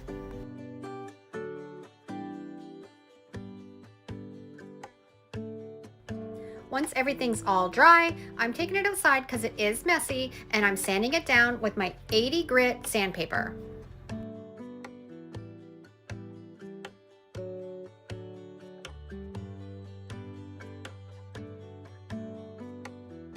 I think it turned out fantastic. I love the chippy feel, and I'm going to add some embellishments. I found this old door pull and this dresser drawer pull, and I'm going to add them onto the birdhouse just as some focal points.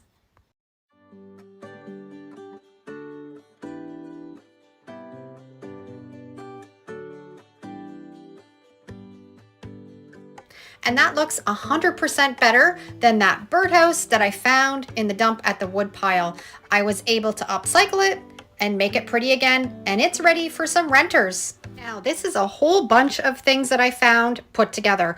This wire basket and this wooden trivet. I'm not sure what it was off of or where it was from. It's really sturdy and beautiful. I knew I wanted to use that in this project, and an old spindle off a table. I'm going to give the wire basket and the trivet a coat of black spray paint. I find sometimes when I find things, I just tuck them away, and it takes a while for me to get inspired and figure out what I want to do with them. And this is one of these projects. I had all three of these things tucked away, and it just all of a sudden came to me, and I put it together. I drilled a hole down the middle of the trivet, and I'm doing a little test hole in the bottom of the spindle, and I'm going to screw those two pieces together. I'm using these staple nails to put the basket on top of the spindle. It was a little tricky to get that hammer in and out of there, but I made it work and I got it on there nice and sturdy. And I've created a beautiful planter with just junk. The wire basket, the spindle, and that trivet on the bottom, and it all pulled together beautifully. So that's why sometimes I can create these wonderful projects, because I don't throw anything out, because you never know when you're going to need it. Project, we're going to upcycle this glass coffee jar and a solar light from the dollar store. I want to paint the glass jar, and the first step that I like to do when painting glass is to give it a light spray of primer, and then I had some of this accent stone spray paint. I wanted to give it a little bit of texture, and it works fantastic for that. I'm going to take the stake out of the bottom of the solar light, fill up that glass jar with some gravel from my driveway, get out my E6000, and put a little bit around the rim of that glass jar and just set the solar light into it. The weight of the gravel in the glass jar keeps it from tipping over, and I added some twine around the neck of it for embellishment, and once the sun goes down, the solar light will light up. First upcycle today is this vintage jewelry box that I found at the thrift store. I see these all the time and they're always priced really reasonably, but I find they just look really dated. So I'm going to show you how I'm going to upcycle this one. First thing that I'm going to do is pull out these little knobs, and they just come out really easy. They just pop right out. And then I'm going to take out the innards of this jewelry box. Most of the time when I find these, they're dusty or dirty and stained. So I prefer just to take it all out. If you find one and they still look nice, then leave it in, but my preference is to pull it all out. And when you see what I do with it afterwards, you might want to pull it out also. Sometimes it takes a little bit of a scraper, and if you have a little bit of glue residue, I find if you spritz it with some water, let it soak for 10 minutes and then scrape it, it'll all come out nice and clean. Now, I'm unsure what kind of wood these jewelry boxes are, but they scratch really easy. So I'm just going to take that top layer off with a scuff pad and just scuff it all over, and that's going to allow the paint that we're going to use after to stick better. I'll put a link down below in the description for this scuff pad, and you can grab some. And then I'm just taking a wipe and I'm just wiping it down nice and clean. Now we're ready to paint. For the first coat, I like to use a primer. So I'm using this bin primer, and it'll allow any paint that I put on top of it to stick really well. Because this is a really shiny surface, we want to make sure we have a bond. Once that spray primer was all dry, I went in with my homemade white chalk paint and I painted the entire jewelry box. If you've not tried making some of your own homemade chalk paint, you should give it a try because it works really well and it's affordable. Some of the store-bought chalk paints can be really expensive, so this is a really great alternative. This jewelry box took 2 coats of the chalk paint, and once it was completely dry, I went back in with a piece of sandpaper and I'm using a 120 grit, and I'm just distressing around the edges. I just like the look of that. You can skip this if you're not into that farmhouse distressed feel, but I really love it. These little jewelry boxes make really nice gifts, so I always grab them when I see them. So we have this all distressed now. I really love the way that it's looking, and we're ready now to go on to the next step. I am going to put a graphic on the top of this jewelry box using my Mod Podge reverse graphic transfer method. Using some Mod Podge matte and a graphic that I printed off on my laser printer. Make sure if you're doing this technique to reverse your text. This graphic is available in my Etsy store if you want to grab it and it's already reversed. I'll put the link for that down below in the description. With this technique, you're just putting a light coat of that matte Mod Podge across the entire graphic. Now, if you don't have a laser printer, don't worry, you can also do this with an inkjet. It just takes a little bit more time and it has more of a distressed look, but it can be done. We're just gonna lay that graphic, make sure it's centered, and then press out any bubbles or wrinkles. And then we're going to set it aside and let it dry for 24 hours. While we're waiting for that to dry, I picked out a piece of scrapbooking paper that I really loved, and we're going to line the inside of that jewelry box with the scrapbook paper. I've cut it to size to fit in the top and the bottom drawer. I'm putting down some Mod Podge matte and then sticking that paper on top. This is why I like taking out the insides of these jewelry boxes because you can customize it so nice with so many different papers. It's now the next day. I'm taking a little bit of water and a damp cloth and I'm wetting that paper until you can just start to see the graphics show through, and then I'm rubbing it off. And as we're rubbing off the paper, that graphic is going to stay on our little jewelry box, and we're transferring a graphic really easy and really affordable.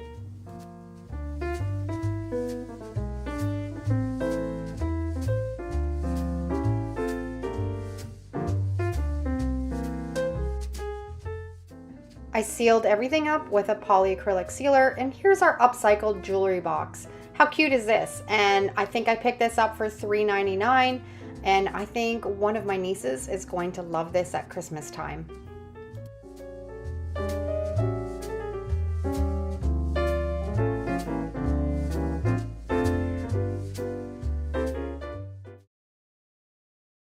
Next upcycle is this coat rack that I found at the thrift store. It was really sturdy, except the hooks on the top were broken. There was 3 of them where the top hook had just snapped right off. So we're gonna upcycle this and turn this into something very rustic and cabin-like that I can put at my log home here. I'm gonna take these broken hooks off first. This very quickly turned out to be a bit of an issue because they had really not only screwed these in, but glued them down really well. So I knocked them off the best I could with a hammer, and then I took a chisel and I took off the rest. I'm going to be able to clean it up when I get back to my shed with a sander. 80 grit sandpaper on my sander, and I sanded down the best I could where those hooks were. And now we're ready to distress this coat rack. I'm going to sand the entire coat rack and try to get that first layer of really orangey stain off. And then I'm going to go in with my hammer and I'm going to ding it all up and nick it and try to make it look like it's been an old worn piece of wood. You can also distress with a wire wheel, and this will give a really great aged appearance. You just have to be really careful with these. Do not wear gloves and hang on to your drill really tightly, because if this gets away on you, you can really hurt yourself. So if you're going to do this technique, just take some extra caution, but you can see that it's really aging up that wood really nice. And I'm happy now with how distressed it's looking. I got most of that stain off. I'm not really picky about it getting it completely cleaned off, but I'm happy with how distressed it looks now. I had some mist tint stain that I picked up at the hardware store, and that's what we're going to use on this project. And I'm just going to go over the entire coat rack.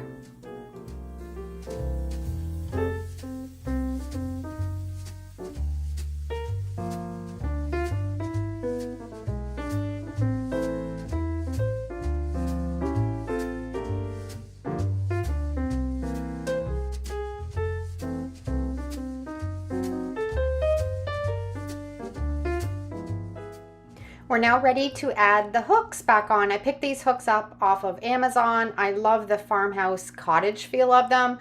I'm going to screw them back on where those other hooks were before. And I love the way this turned out. And we all know how much lumber costs. And to put a coat rack together for the price that I paid at the thrift store, I wouldn't have even been able to come close. So I love this upcycle. Love the hooks, and it fits in at the cabin really nicely.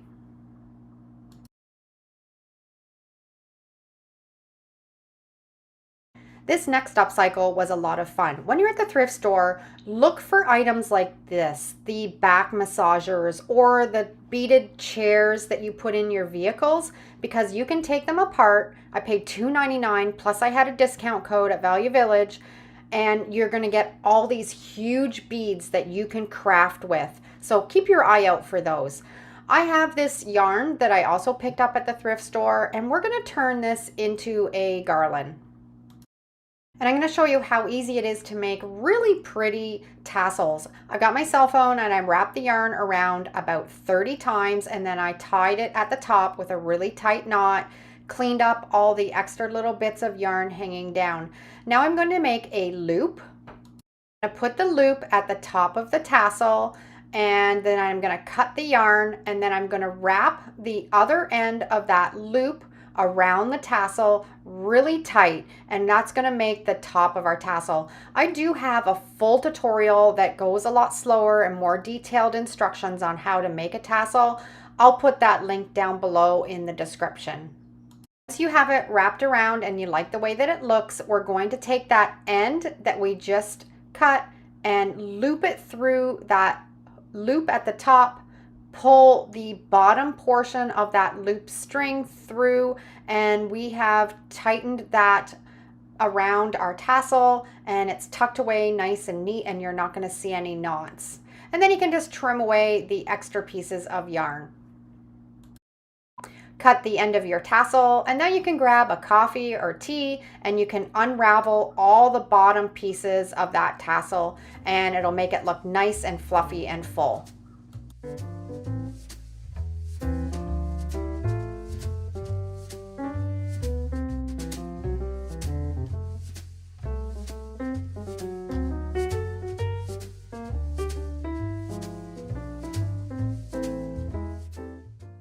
Now let's get using those beads. I've got 3 strands of the yarn, the length that I want my garland to be, and I'm just going to tie a knot and attach it to one of those tassels. You can also look in the jewelry section of the thrift store. You can always find some really beautiful beaded necklaces or bracelets that you can take apart and upcycle into garlands like this also. And now I'm just going to thread through all of these beads. And if you're having a hard time getting your yarn through the beads, I always like just to get a piece of tape, and you can tape the end of your yarn, and that'll keep the pieces together and make it easier to thread through your beads.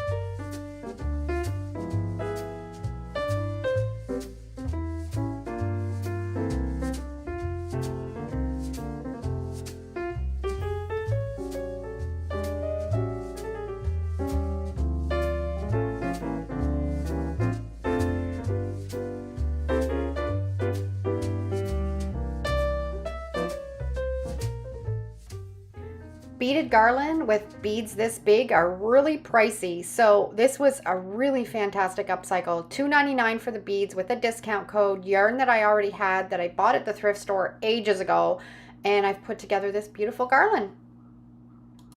I wanted to show you the cutest little chair that I found at a yard sale the other weekend. It was $5. It's in really rough shape. I don't want to do anything to it because I love the patina. So I sprayed it with some outdoor polyacrylic sealer and tucked it into my garden. I've added a mum on it and using it as a plant stand.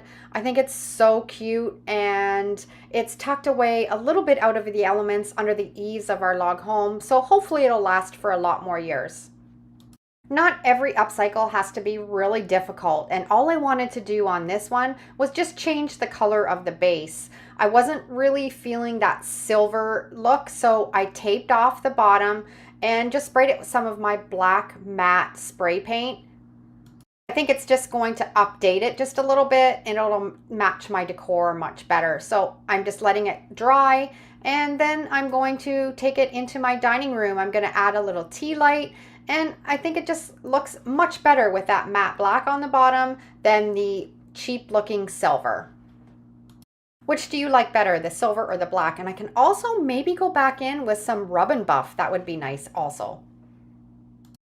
I also wanted to share with you this attendance plaque that I found from the 1930s. Somebody was just discarding this, and I think it would be really beautiful tucked into a gallery wall or something like that. I'm not sure what I'm going to do with it yet, but I'm going to tuck it away. I'm not going to upcycle it because I think things like these need to be saved and not taken apart. This is the first thrift store frame that we're going to work on, and this is an easy one because it didn't even have a print in it, and it's really easy to take apart. We're just going to remove the back and the pieces of cardboard and the matte frame, set that aside, and I have this piece of paper that I've painted some of my previous DIY projects on, and I love all the different variations of the different colors from my different projects. I want to add a little bit of depth and interest though to it, so I took some acrylic paint, I grabbed one of my tin cans, and I'm going to stamp some circles just randomly on it, and I really love the contrast of this blue color. This is such a thrifty way to upcycle frames because we're just using an old piece of paper that otherwise most people would have just thrown out. But I kind of think it almost looks like an abstract painting. I've got some stamps that I'm going to use too. I've got some of my yellow acrylic paint, and I'm just going to roll it in the corners or wherever I think that it needs a little bit more interest. Thrift store frames are something that you can find really easily in every thrift store.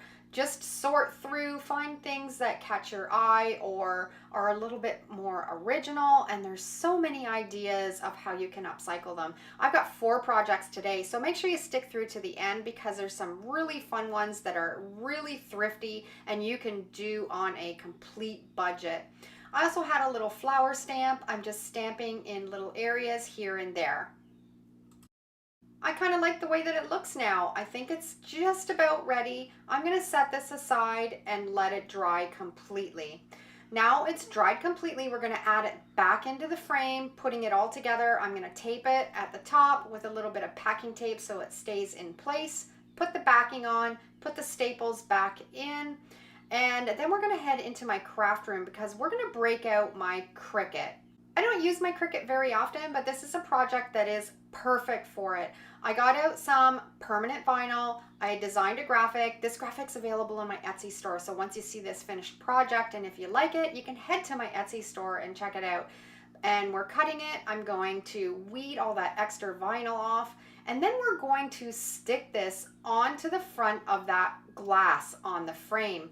And it kind of gives it almost like a 3D effect. Of course, you can use any type of quote or picture and put it on the glass on top of your print, and you can personalize it. So many ways to do a project like this, just use your imagination. But I love being able to use that piece of paper underneath that I did previous DIY projects on and incorporate it into this thrift store frame upcycle. What do you think? I absolutely love it, and it's definitely one of a kind.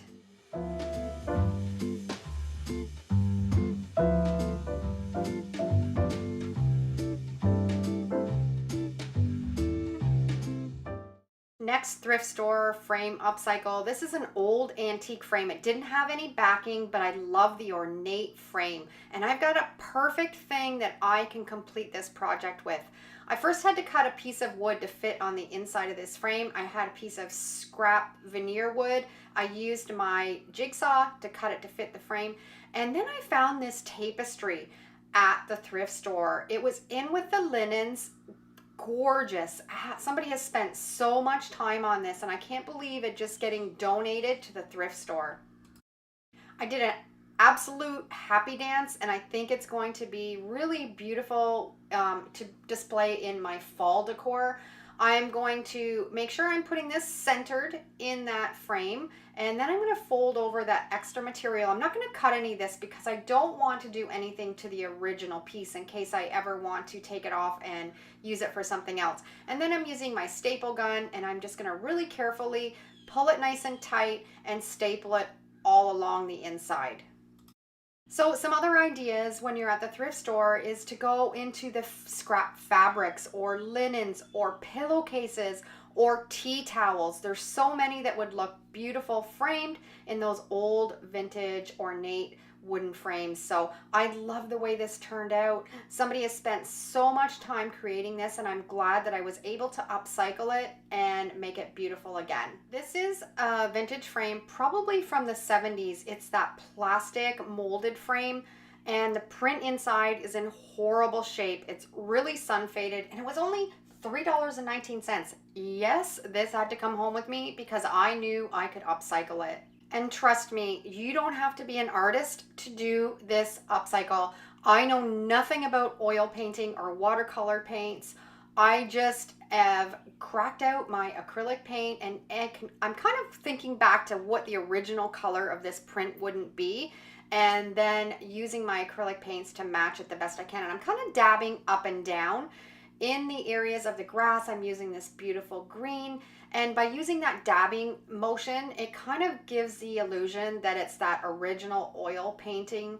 And I'm just going to go through and I'm going to work away on this whole print and make those colors vibrant again. This turned out absolutely beautiful.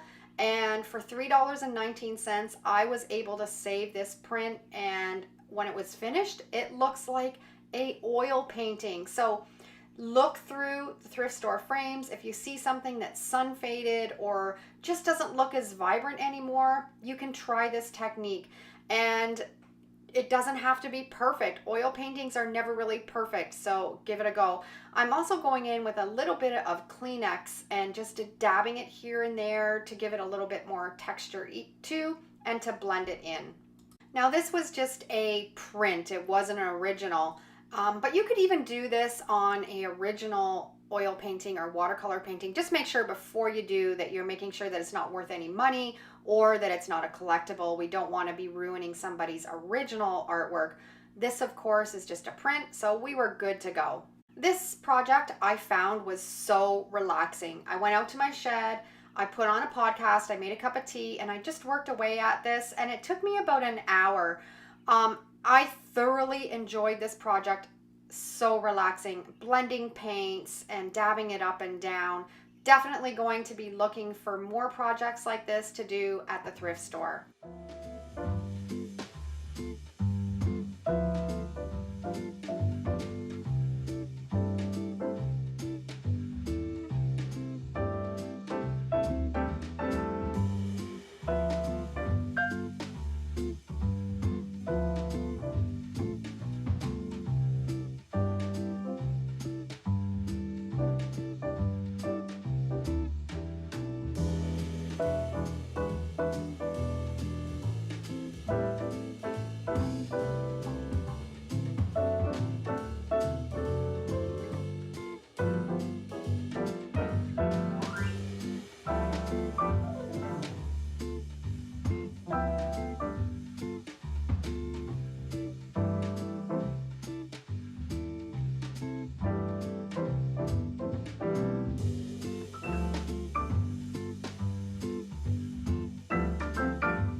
We have this all painted and finished. It's much more vibrant, way better than the before, but I still want to seal this up. So I'm going to get out my Mod Podge. I'm using my Mod Podge mat, and I'm going to pour a little bit in a dish, and I'm going to take my paintbrush and paint over this entire print with a sponge. I want to dab it up and down so it gives that authentic oil painting look. It just gives it some texture.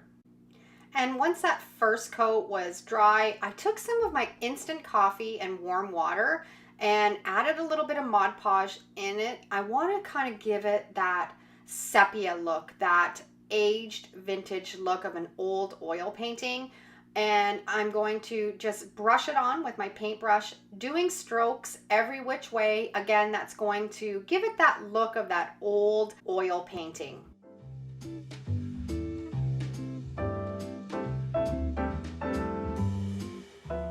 So as I'm finishing this project up, I found there was a little bit too much gold showing in the ornate frame. So I'm just going over it with some of my black homemade chalk paint just to tone it down a little bit. And then I'm going to let it dry. I'm going to go back in with a baby wipe and just wipe off the top bits of that paint on all of that ornate frame. And I think we're just about done. This might be the best $3.19 that I've ever spent on a thrift store find for the way that it turned out.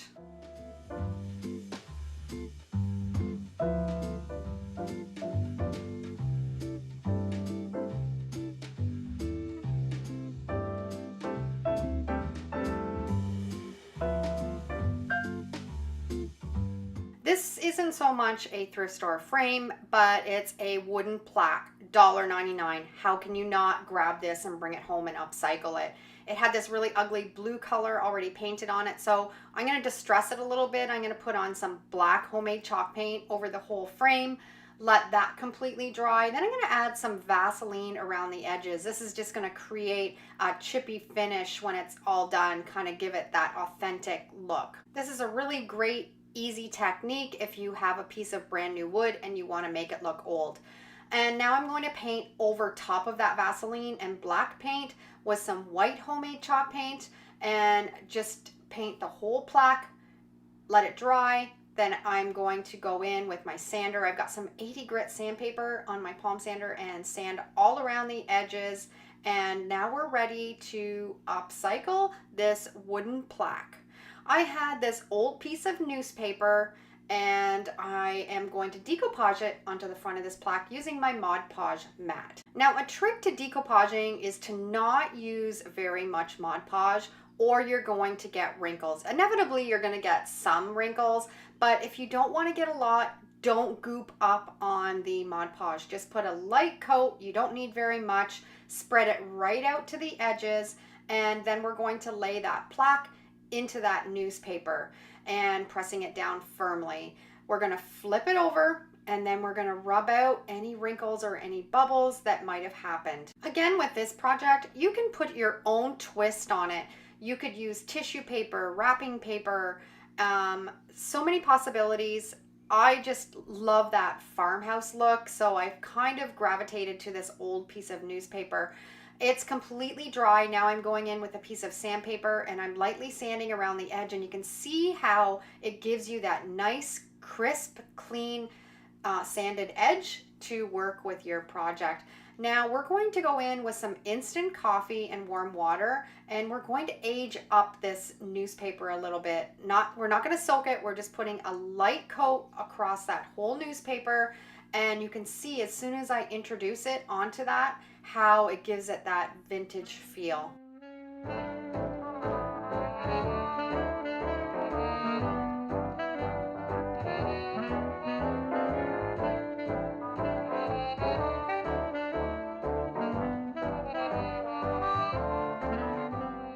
I put this outside in the sun to dry completely, and now we're going to bring it back into the shed, and I've got some polyacrylic sealer and I'm sealing up this paper. You don't need very much, just a light coat. Again, if you're putting on too much, you're going to introduce those wrinkles and bubbles to come back into your paper. So just a light coat. We're going to set this aside and let it dry. I had this smashed tin can that I made quite a while ago in one of my tin can videos. I used my Cricut to add the label on the front, and I had this old hook. We're going to put the hook in the top of the plaque, put some floral foam in that tin can. I had these old flowers that I dried a long time ago from Valentine's Day that I'm going to incorporate into it and make a beautiful arrangement. And then we're going to pull it all together. We're going to hang that tin can on the front of that hook. I also added a hook on the back so we can hang it up. We don't want to forget about the hooks on the back. And all of this was put together so affordably. A tin can from the recycling bin, a plaque for $1.99, an old piece of newspaper that I had, and I love the way that it turned out. This right here is why you put word out to your friends and your family that you are an upcycler, because this cabinet was given to me by a friend who was cleaning out his parents' home and didn't have a spot for it in his own, and knew I was an upcycler and I could probably do something with it. So I grabbed it from him, of course, and I put it here in our home. Now I do find that it just kind of blends in. It just is too much wood on wood on wood. So I think what I'm going to do, because it fits absolutely perfect in this spot, I think I'm going to give it a little bit of an upcycle and maybe use some black chalk paint. So, got lots of work. Let's get going on this free cabinet. If you're new here, my name is Deidre from Our Upcycled Life, and I love showing you how you can transform and upcycle projects into beautiful home decor on a budget. Today I'm going to be sharing lots of great ideas and tutorials on how to turn everyday items into stunning pieces for your home. I love repurposing old furniture, especially when you can find it free or really affordable. You're going to be amazed what you can do with a little bit of creativity and some inexpensive materials. Make sure you watch through to the end for a variety of different projects that will fit any budget. And if you like this kind of content, make sure you subscribe. I got all the hardware off. I am not replacing it because I love it. It's like a hammered metal, but I am gonna spray paint them all matte black. I love the way the handles turned out. You can really see that hammered texture. I'm really glad that I'm saving the hardware and just spray painting it. And I'm gonna screw them all back on the door fronts. I am just going to paint this portion of the cabinet. Number one reason, I hate painting shutters, but I just think it'll be nice to have the two different tones. We'll have the black, and then I'll keep the doors this color because it actually matches the trim really well. So I'm going to empty this out and get it ready to paint. Okay, we're all ready. I'm using chalk paint. I have a homemade chalk paint that I absolutely love. It's affordable, and it'll adhere to any surface. So you don't have to do a whole lot of prep to any of your pieces that you're painting. So I've mixed up some black homemade chalk paint. I'll put the link down below in the description. So if you want to make that recipe, you can for yourself. And also I picked this sweater up the other day, $4.99, American Eagle at Value Village. What do you think?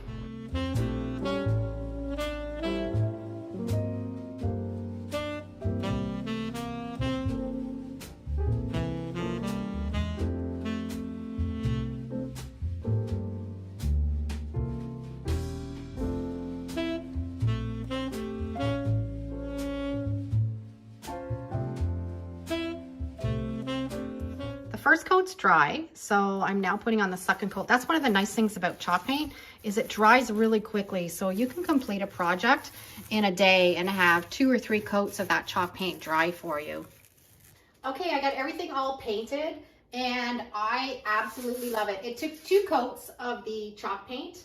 It's dry. Now I'm going to put the doors on.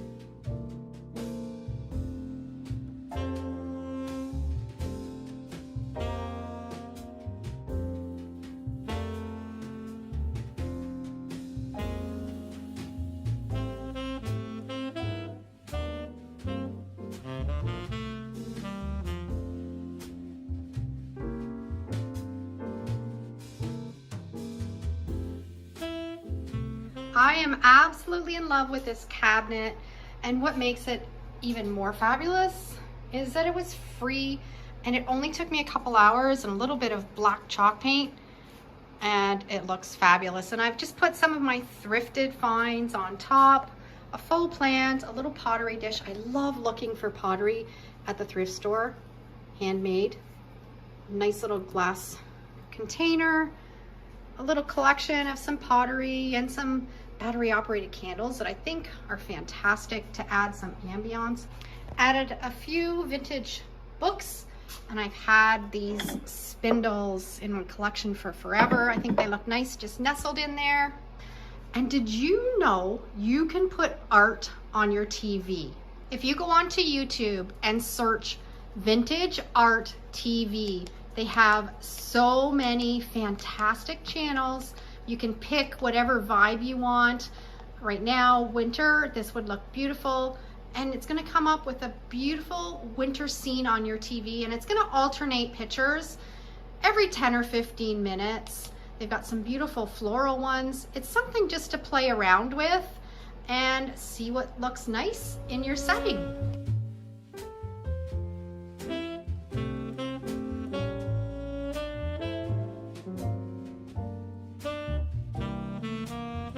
Next upcycle is this wicker stand, and I've had this for a long time, probably almost 2 years.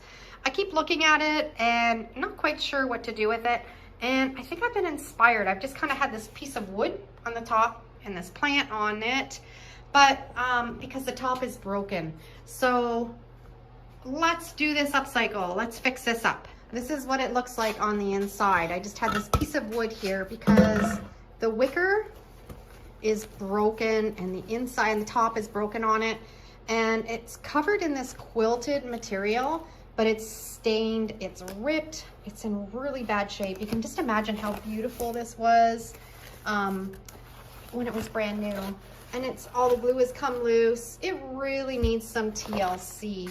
And then the bottom, I've just stuck a basket in here, but it's been tucked away in my shed. It's really dusty, but somebody had just kind of decoupaged or stuck down this piece of paper, and it actually has a little drawer in it. And the drawer is also lined. It's got this pink tape on it.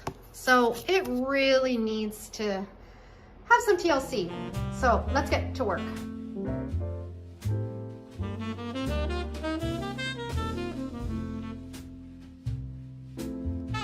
Obviously somebody maybe used this as an old sewing kit. There's a few little old buttons in the bottom.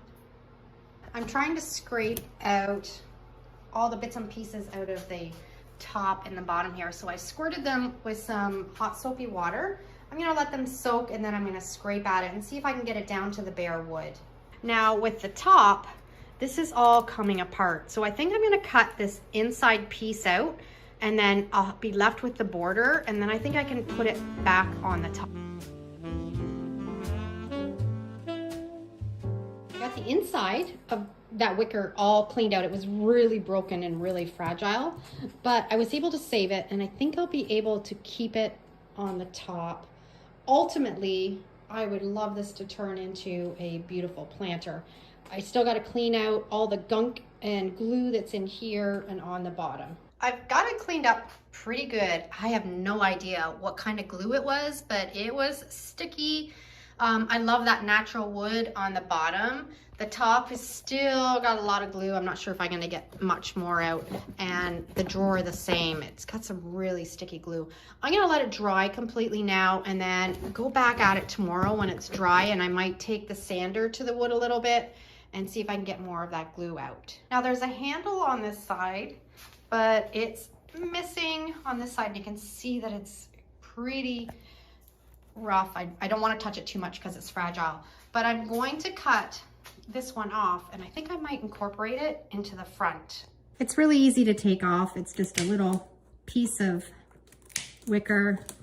Came off really easy, and I think it would look really nice if I maybe put it on the drawer or put it on the front here, and I'll just use my hot glue gun and put it on. It also needs a really good cleaning, so I've just got a soapy rag and I'm just carefully just wiping off any dust or any dirt that it may have. Everything is dry. Now I cannot get a lot of this paint out of the top, but I don't think it's going to be an issue because if I'm turning this into a planter, it almost might make like a waterproof barrier. But the bottom piece of wood came up really nice. I'm not going to touch it.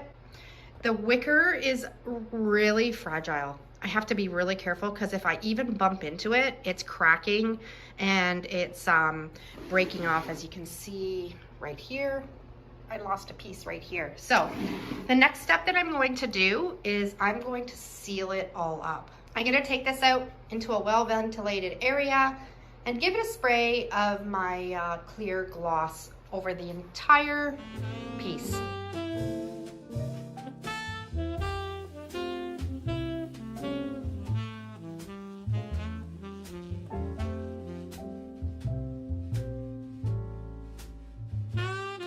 I know I had said that I was probably gonna just glue this little handle on here, but I found a little piece of copper wire.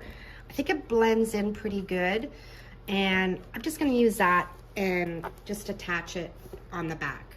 This turned out absolutely beautiful, and I'm mad at myself that I left it for as long as I did without upcycling it. It is fragile. It wouldn't stand up to any high use, but just to have it for a nice little plant stand, it's gonna work perfect.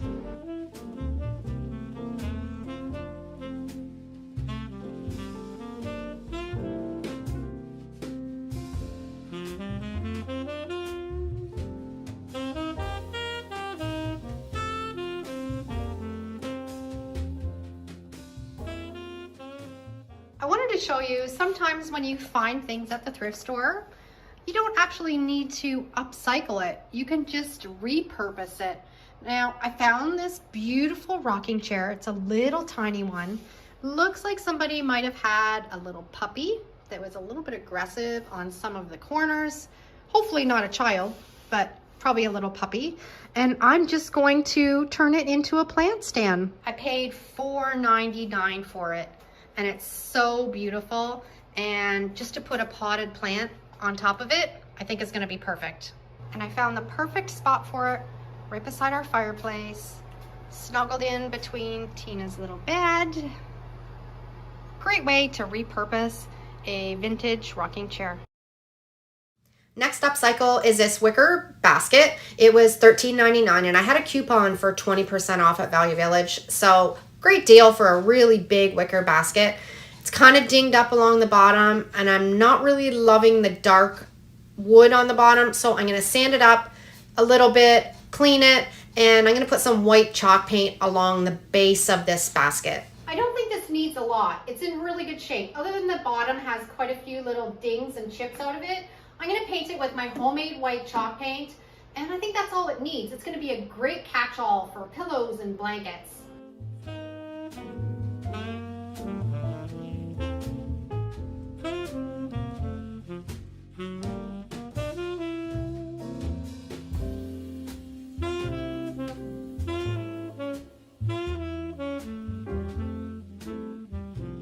Okay, we got 2 coats on, and I think I'm just going to take my sanding block and just kind of roughen up around the edges. I think it'll blend in with this material better, but I thought this was a really great deal for $14.99, and I've got lots of extra pillows and blankets that I can tuck away in this little basket, and it's going to look beautiful.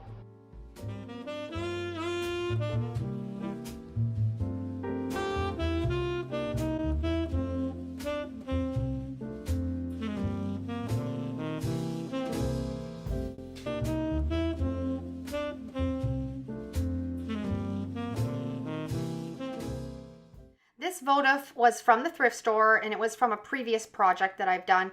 And instead of letting it go to waste, I decided to repurpose it using a little piece of spindle that had already been painted.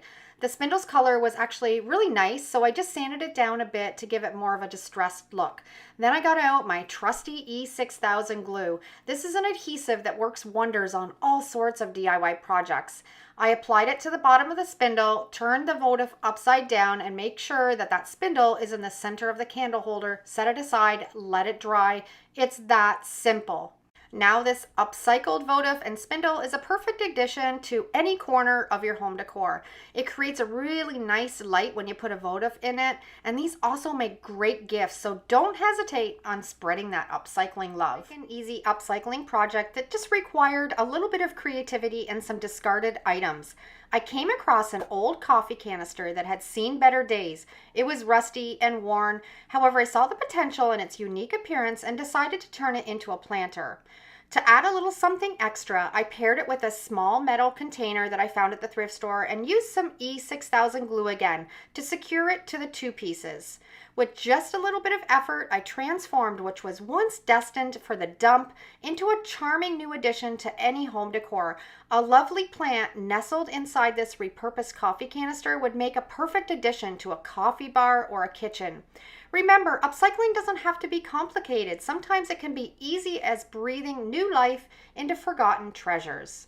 The graphics on this old coffee canister are so beautiful, and it's rare to come across such unique designs these days. So I felt so fortunate to be able to find this, salvage it, and bring it back to life and incorporate it into my home decor. But I'm excited to show you how I'm going to upcycle mine and incorporate it into my craft room. Although the original finish on the spice rack was outdated, a quick fix with a scuff pad, which I've linked in the description below, to lightly sand the surface works perfect. This not only revealed a more modern looking color of wood, I just think that it also looks nicer than that dated orange stain. After wiping it down, I sealed it up with my engine enamel. This is really durable and will allow you to wipe it down or dust it after it's finished. And then I filled it up with a collection of my craft paints. Now I can easily see and access my paints. They're beautifully displayed in my craft room. And the spice bottles that were originally in the rack are the same size as these craft paint bottles. I have a bit of a mirror obsession. I just can't resist collecting them, but I love finding ways to upcycle them and give them a new life. This mirror caught my eye. It's a gold frame plastic one, but I saw potential in turning it into a rustic patina looking frame with just a little bit of acrylic and chalk paint and my trusty stencil brush. I used homemade black chalk paint first as the base, just lightly dry brushing all over that mirror. It's important to make sure to get into all those little nooks and crannies for that authentic patina effect. After setting it aside and letting it dry, I then went back in and got my acrylic paint and used a turquoise color. I'm aiming to achieve an old rusted metal look for this project, and I've got a trick up my sleeve that's going to give it the perfect patina effect.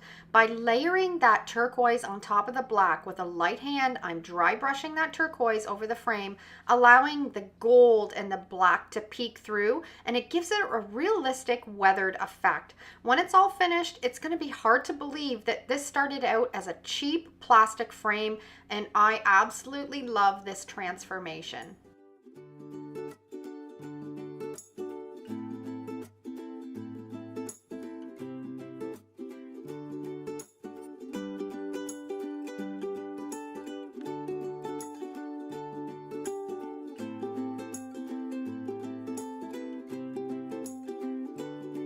I stumbled upon a real gem at the thrift store, a beautiful serving tray with a rattan border, but this dated stencil in the middle of it was not doing it any favors. So I decided to take matters into my own hands and revamp it completely.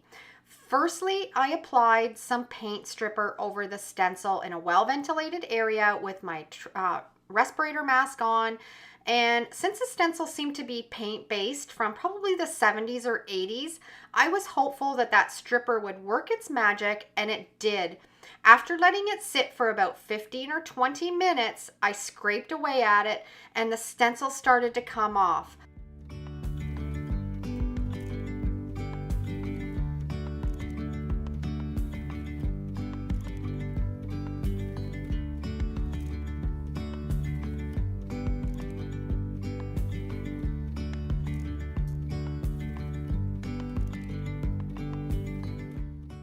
I repeated this process with a second coat of that paint stripper to ensure that I had every little bit of that stencil removed.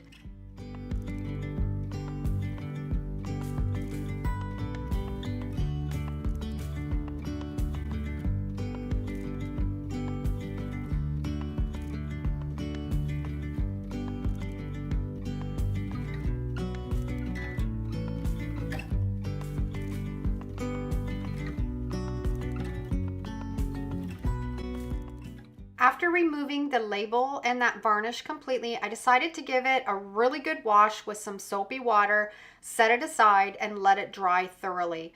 Once it was dry, I went back in with a 120 grit piece of sanding paper on my sander to remove any leftover little bits of varnish and stencil that might not have come off with that paint remover. With the surface now smooth and ready, I mixed up some instant coffee with hot water and applied it on the tray using a rag. This is a really great DIY stain. The result was perfect. It was a perfect match to the color of the rest of the tray. Once the coffee stain had completely dried, I sealed it up with some polyacrylic sealer, and we transformed this old dated thrift store tray into a stylish modern piece. It'll be perfect for serving drinks up on the patio this summer, or I can just display it on my table as a centerpiece.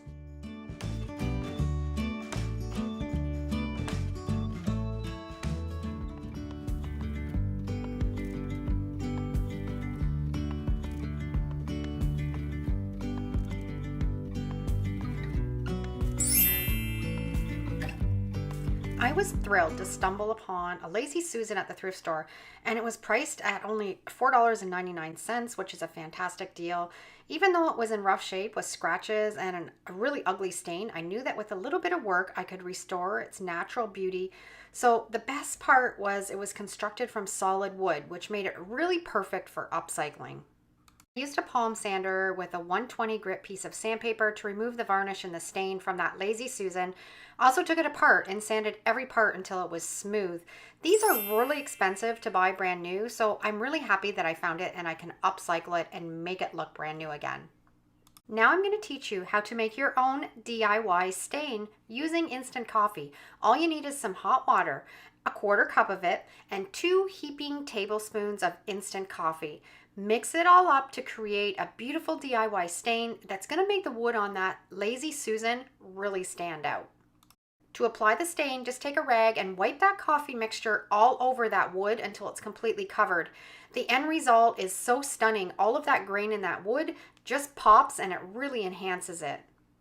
Not all DIY projects have to be challenging or require upcycling. Sometimes you can just simply bring a piece into your home, give it a good cleaning, and use it as is, or incorporate it into your existing decor. In this case of the Lazy Susan, all it needed was a little bit of surface work, a fresh coat of stain, and a sealant to bring out all of that natural beauty. After applying the coffee stain and allowing it to dry completely, I sealed it up with a matte finish polyacrylic sealer. The end result is stunning and I couldn't wait to display it in my home. I placed it on my dining room table and I'm using it to hold a plant, a candle, and my salt and pepper shakers. It's a perfect addition to my decor and I can't believe I scored it for only $4.99. My little rocking chair, it was dusty and dirty, just needed a good cleaning, and it was outdated looking and it didn't fit into my decor. However, I knew with just a few easy tweaks I could get a fresh new look and make it blend into my space. This piece had 3 parts, including this glass votive, and I don't think it was supposed to go together. I'm going to save that for a future project. I focused on the little gold vase instead, giving it a coat of matte black spray paint. Once it was dry, I added some moss and a beautiful faux succulent to create a completely new piece of decor. I placed it on the rocking chair that I cleaned and dusted, and I love the way that it turned out. So much better, and it doesn't look dated anymore. Now I have a beautiful and modern piece of decor that's completely transformed from that 1980s vibe. It's a true testament to the power of simple DIY tweaks to take something old and make it look new again.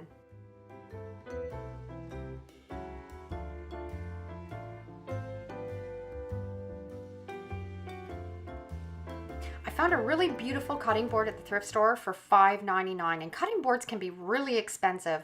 Although it was still in really good shape, it had a few scratches and stains, and I knew I could bring it back to life easily and quickly. First, I removed the hanger from the top so it wouldn't get in the way, and then I used my palm sander with a 20 grit sandpaper to make it nice and smooth. I don't think it was ever sealed, so I'm going to use my butcher block oil to make it food safe. It's easy to use, and all you have to do is rub it on the wood with a rag, wait a couple hours. I like to put on a second coat, and it'll be as good as new, ready to use in your kitchen.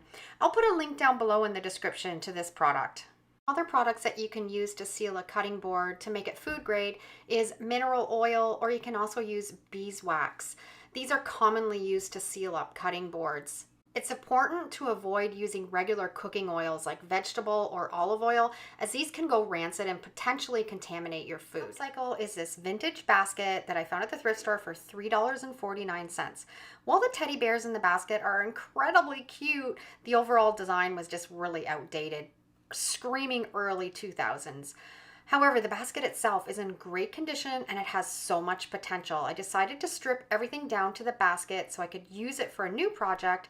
And as for the teddy bears, I couldn't bear to throw them away, so they're going to be donated along with the fabric pieces to the local thrift store.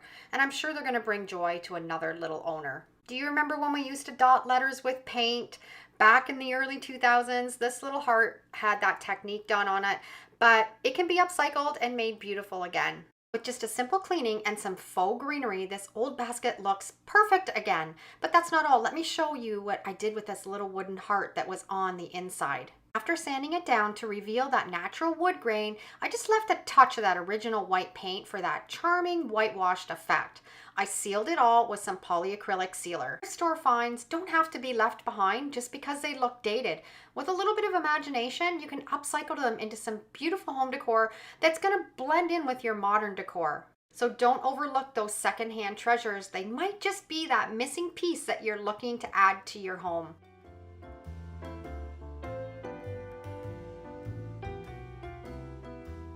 across these unappealing votive, or I think they're called tart candle warmers at the thrift store.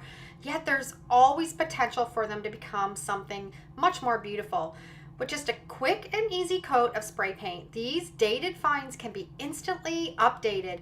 In this case, it simply was just some matte spray paint that transformed this into a versatile and chic addition to any home style. From traditional granny chic to boho, it's amazing how just a small touch-up can breathe new life into a thrift store treasure.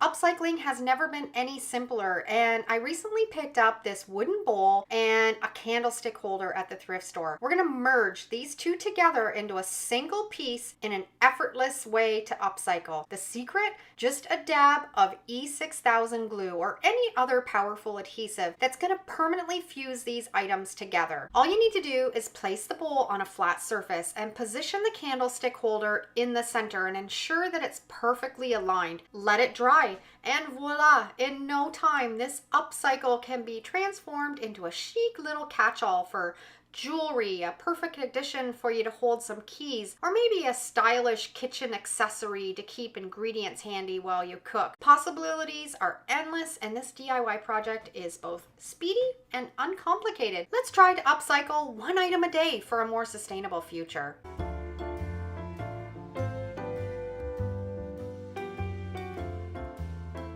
This candlestick, it was already black, but I want to make it even more spooky. And I had this pillar candle that I picked up at the dollar store. I'm going to incorporate that into this project. Now, if you want to create some faux rust, this is a great tip. Get some Mod Podge and just dab a little bit on wherever you think it would have naturally aged or naturally rusted. Just dab it on here and there. And then while it's still wet, you're going to take your cinnamon and you're going to sprinkle it right into that Mod Podge. And then you're going to set it aside and let it dry. Now we're going to customize a candle. I made my own napkin. This is a really neat technique. I have a full tutorial. If you haven't seen that, I'll put the link down below in the description. But you can basically make any of your own custom napkins. I printed this off on my LaserJet printer and we're going to add it onto that pillar candle. We're going to get some wax paper, and with the waxy side, we're going to wrap it really tightly around that candle, bunch it up at the back, and then we're going to use our heat gun and we're going to apply heat to that napkin and candle. And as the wax melts, that napkin is also going to melt right into that candle. If you don't have a heat gun, you can also use a hair dryer and just have it on the highest setting. You'll be able to tell when it's finished because the wax will have soaked right through to that napkin. Peel away the wax paper and you're left with a spooky graphic on your candle. I've made these candles before and I've had some people concerned about whether the napkin would catch fire as it burnt down. I've never had that issue, but here's a way to solve that. Burn the candle down until you can get a votive right in the top of it, and then you can just replace the votive and you'll never use up that candle also, and it'll last a long time. I've let the Mod Podge dry and I'm just wiping away any of that extra cinnamon, and as we do that, it's going to leave a really rusty look. Then I'm going to seal it up with some matte polyacrylic sealer. So we've taken that black plain candlestick and made it look rusty and old. I also had this mason jar lid and I am going to just use my Gorilla Glue and glue it on the top. And this is what I created.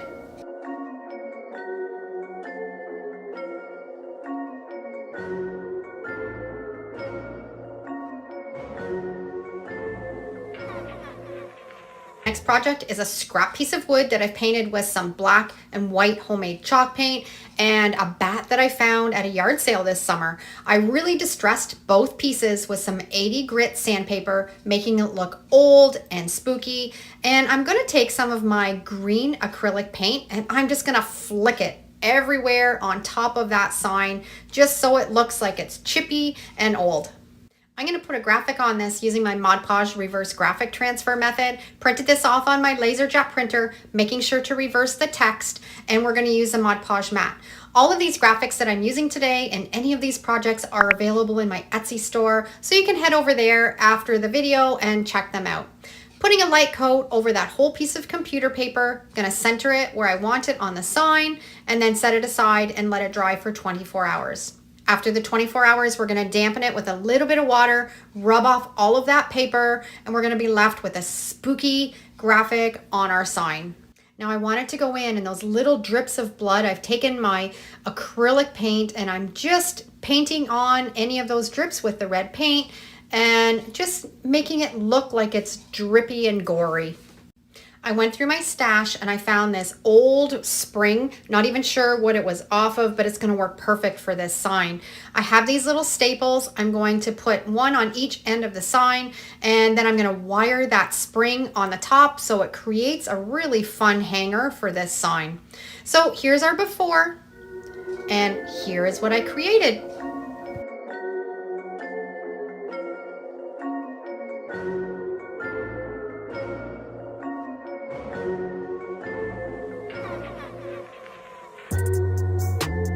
Next project is another candle. I had both of these in my stash for a long time, but I knew I could transform them into something really spooky for Halloween. Gonna mix up some baking soda paint and apply it all over that candlestick holder. If you haven't never made baking soda paint, it works fantastic, creates really great texture. I'll put a link down below in the description so you can check it out.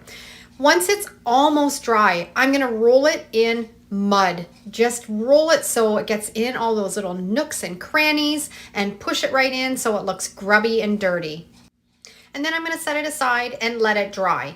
Now I'm going to go in with some gold metallic paint, some acrylic paint that I picked up at Michael's, and I'm just going to dab it here and there, almost like a dry brush, on any high areas where it was raised on the candlestick. Not adding very much, just a little bit here and there. Then I'm going to set it aside, let it dry completely, and then I'm going to seal it up with some matte clear polyacrylic sealer.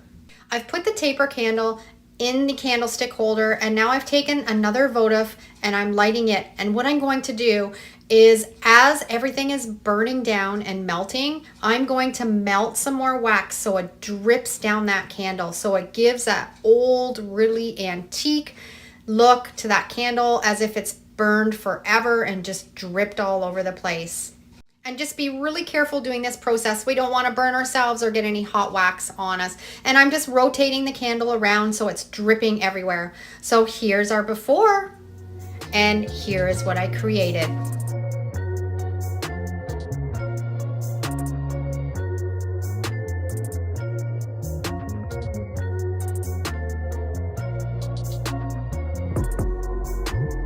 This faux book that I found at the thrift store opens up, there's storage inside, and I have a fantastic idea of what I can do to turn it into some spooky Halloween decor.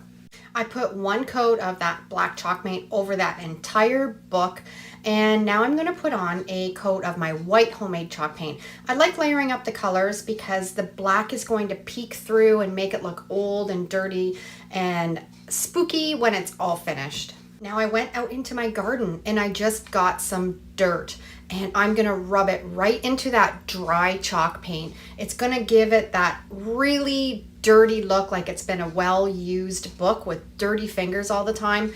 You can use sand, you can use dirt, and just rub it right in aggressively until you feel you've got the color that you want. And you can see in the corners how it's picked up some of that dirt color, exactly what I wanted. I'm gonna add a bit more, and you can spray it with a little bit of water too if you want it to stick a bit. And now I'm going to take a toothbrush, and I've got some black acrylic paint and brown acrylic paint, and I'm just flicking it here and there on that book. And if you can't find one of these books at the thrift store, you can do this to an old book that's not usable anymore and it's missing pages and you want to upcycle it.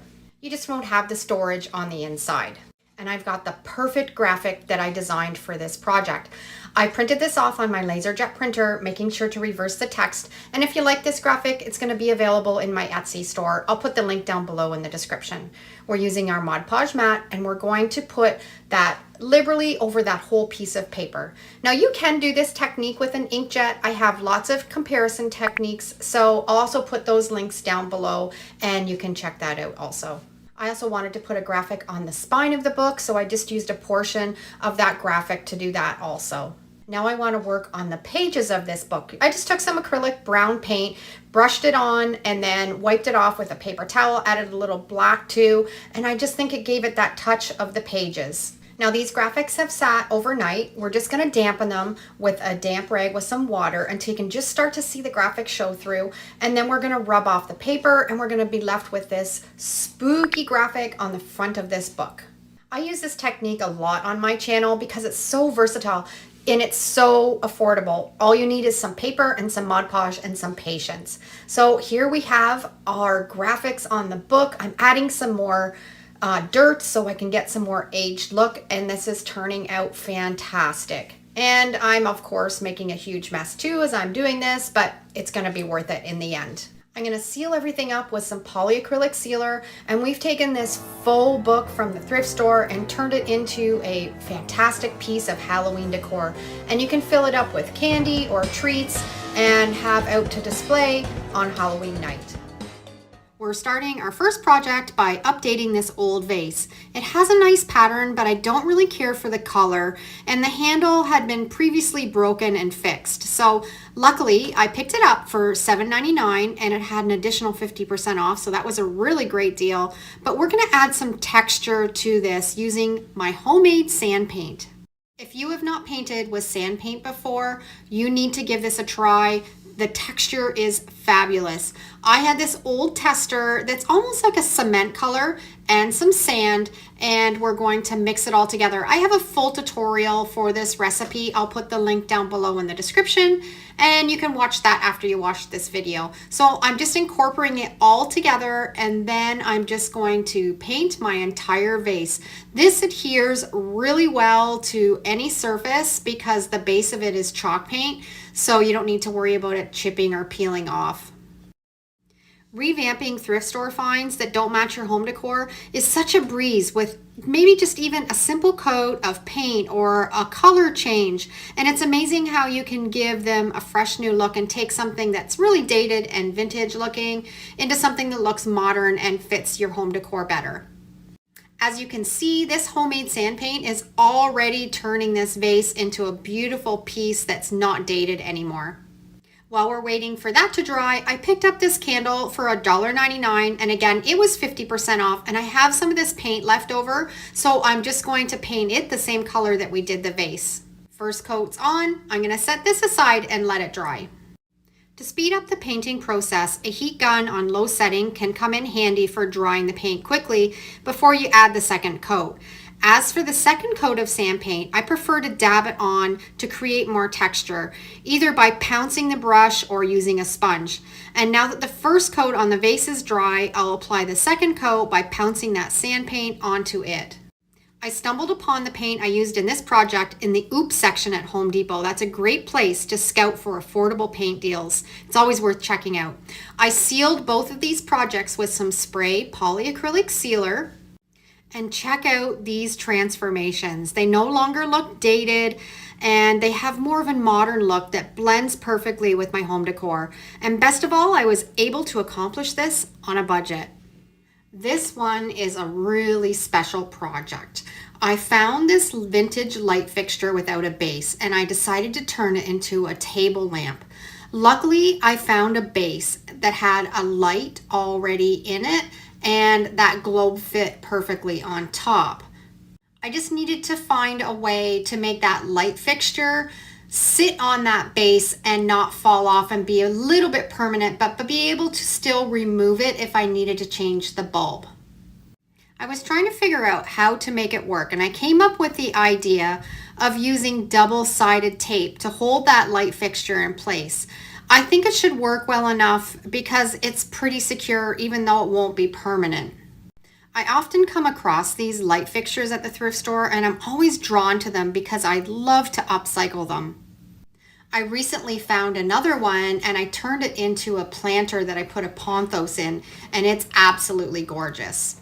This is just double-sided tape that I found at the dollar store, and this is what it was like all put together. It's secure. I have that light bulb underneath and I can turn it on and it's going to be perfect right here in my little corner to light it up, and it gives little beams of light off of it when I turn it on in the dark. So I'm sure after you've watched this video and you go to the thrift store for your next trip, you're gonna head right to the light fixtures and see if you can find something like this and recreate it. I'm guaranteed you'll look for something like that. Sprig of greenery also at the thrift store, but it had these cheap looking white flowers on it. Took them all off. It looked way better after they were done, but I still wanted to elevate it. So I got some of my white acrylic paint and I dry brushed the leaves, and it just kind of made them look more expensive and high end. I also found this handmade pottery vase that's just gorgeous, $3.49. So I added that sprig of greenery into it. That little bit of dusting of white acrylic paint on it made it look so it's not so faux, and it looked perfect. I fell in love with this pot as soon as I saw it. Handmade pottery. I seem to be drawn to all of these pottery pieces at the thrift store lately, and I am going to make a macrame hanger for this pot. After measuring out how much of the twine I needed, this twine I actually bought at the dollar store too, I've put it all together to make 3 strands. Now the wooden rings, if you are in the thrift store, have a look on the wall where they have all the little bags put together, because I found a full bag of these wooden rings. I think there might have been 12 in the bag for like $3.99, and I have been making macrame hangers with these for quite a while. I'm adding a piece at the top to secure that wooden ring on, trimming off the edges, and then we're going to do a little bit of macrame. If you don't know how to macrame, there's so many great tutorials on YouTube here that you can check out, but I'm just doing a couple really basic knots to put this together. Shopping secondhand before buying new is such a smart choice for several reasons. First and foremost, it's a great way to find unique items that you won't see in everyone else's home. You can discover vintage clothing, one-of-a-kind pieces, and even high-end designer items at a fraction of the cost. And secondhand shopping is also an eco-friendly option, as it helps reduce the amount of waste that ends up in our landfills. By purchasing items that have already been produced, you're preventing new resources from being used and reducing the demand for new items. Additionally, many secondhand shops donate a portion of their profits to charitable causes, so you're supporting a good cause when you shop secondhand. Okay, I've got my hanger almost finished. I'm just going to tie it now through those 3 holes that were already made in that ceramic pot to secure it really well. And then after I have them all tied, I'm going to gather it at the bottom of the pot and make a tassel. Despite all of my DIY experience, there's one thing that I've never tried before, and that's making pottery. It's been on my bucket list for a while now, and I'm really looking forward in the near future to take a pottery class and finally create some beautiful homemade pottery pieces of my own. I'm thrilled to finally hang this in our log home and put a little plant inside. It looks beautiful hanging in the window, and it just adds a little bit of greenery and nature to our space. I've come across numerous glass and ceramic vases at thrift stores that appear really outdated. Let me show you a few examples I found and how I plan to transform them doing some upcycling. First item I'm working on is this charming little piggy bank. It was absolutely adorable, but it had a logo on it from somebody that had probably went on a trip overseas. My initial step will be taking it outside and applying a coat of spray primer over that entire piggy bank. Once it was dry, I got out my napkins that had a really cute floral print on them that I picked up at the dollar store, and we're going to start decoupaging. I like tearing the paper into small pieces because it helps it blend in nicely when applying the decoupage technique. I'm going to be using Mod Podge matte for this. First, I'm going to apply just a thin layer on the piggy bank, and then I'm going to randomly stick that torn napkin all over the entire surface until it's completely covered. You can find plenty of adorable napkins at the dollar store. It's particularly useful to keep an eye out for seasonal ones and then add them to your collection. That way when you have a decoupage project like this, you'll have a variety of options that you can look through to find that special one-of-a-kind napkin that you can use. Or if you have a hard time finding a napkin that you like, you can always custom make your own. I love doing that and I do it quite often. I have a full tutorial on how to make custom napkins. I'll put that link down below in the description. Look how adorable this little piggy bank turned out. It is completely dried now. I've sealed it with a polyacrylic sealer and it's perfect for keeping my change in. It's such a cute little piece that no longer looks outdated or tacky with someone else's vacation memories.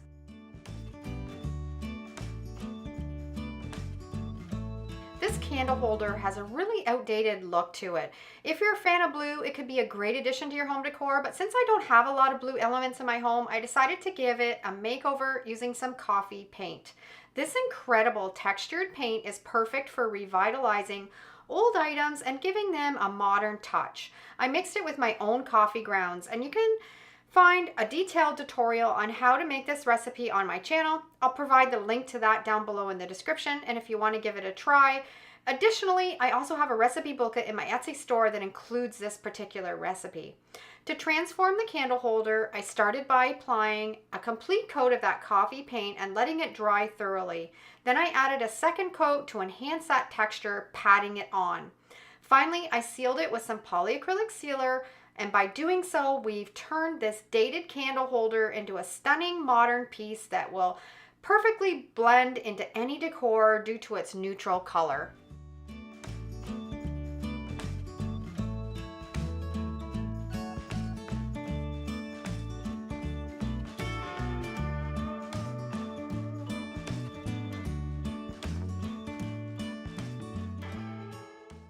For my next upcycling project, I had a small vase that had a souvenir label from Myrtle Beach, South Carolina. Often you can remove these labels or logos from vases with just some effort and the help of some sandpaper or a scuff pad. It may take some time and some effort, but if you persist, they will eventually come off. And I was thrilled because I really love the shape and the color of this vase.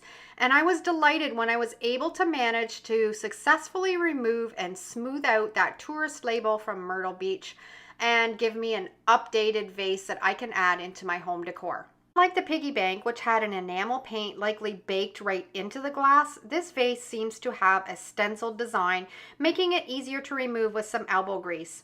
To complete the transformation, I applied some dark antiquing wax all over the vase, and I'm absolutely thrilled with the final result, and I'm glad I could upcycle it without it appearing tacky or resembling a vacation souvenir.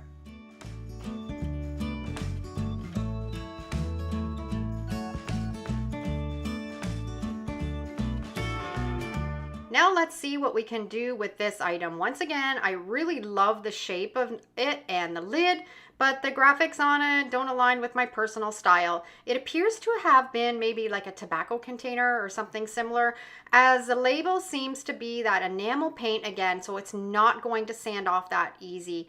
Therefore, I'm going to take it outside. I'm going to give it a really good coat of matte black spray paint, and I'm going to do the inside and the outside so it'll be completely covered.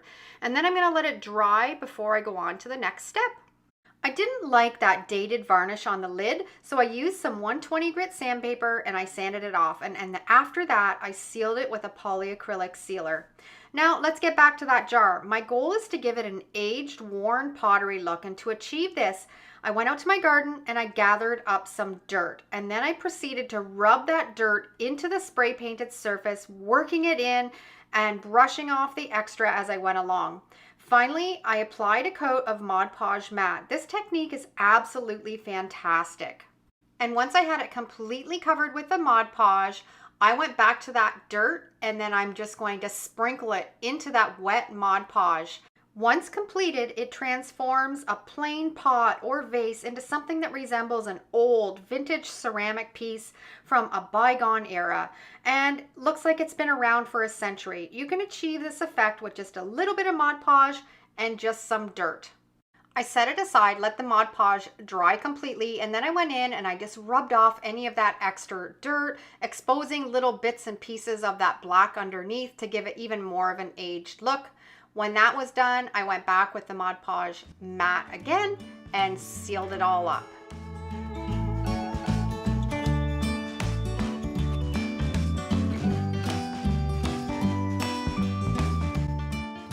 And that's it, the project's all finished, and I really loved how it turned out with that pottery-like aged look. It's definitely much better than it was when it had those tobacco graphics on it. This is a set of 3 picture frames that I picked up at the thrift store. The frames are all painted with what feels like maybe an oil-based paint, and I'm going to make them nice and chippy and distressed looking. I picked them up for $5.99 a piece, and they were 50% off, so it's a really great deal. And let's get painting. I'm going to be using my homemade chalk paint recipe, and I've made it with some black paint, and I'm going to put a base coat on all 3 of those picture frames. I've taken the landscape picture out of the middle. It was just stapled in with little nails, so I removed those, and I'm going to paint all 3 frames. I'll put a link down below and up above here in the corner for my homemade chalk paint recipe, and it's really simple and it adheres to any surface, so you don't need any prep or any sanding.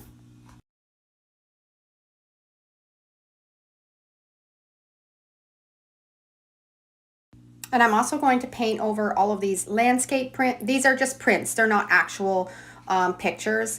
And now I've completed all pieces. Now when you're doing these frames, you don't want to use sandpaper or sand too much because it takes away the details. So I like using this packing tape, and I have a Scotch brand that works really well, and I'm going to use some of my candle wax to distress it also. The first thing you want to do is I'm using a pillar candle that I just cut in half so it's a little bit easier to manage, and I'm just going to rub it anywhere on the picture frame where I don't want paint to adhere. And I'm going to do it pretty aggressive because I want a really chippy, distressed look on these frames.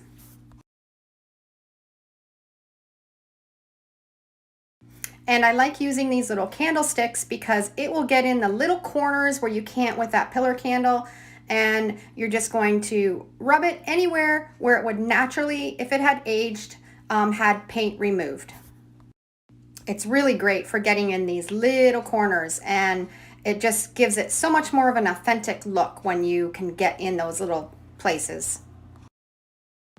Whenever I'm out thrifting, I always seem to be drawn to these wooden picture frames, and I love being able to do these types of different painting techniques to just take them to the next level to make them look really nice in your home decor.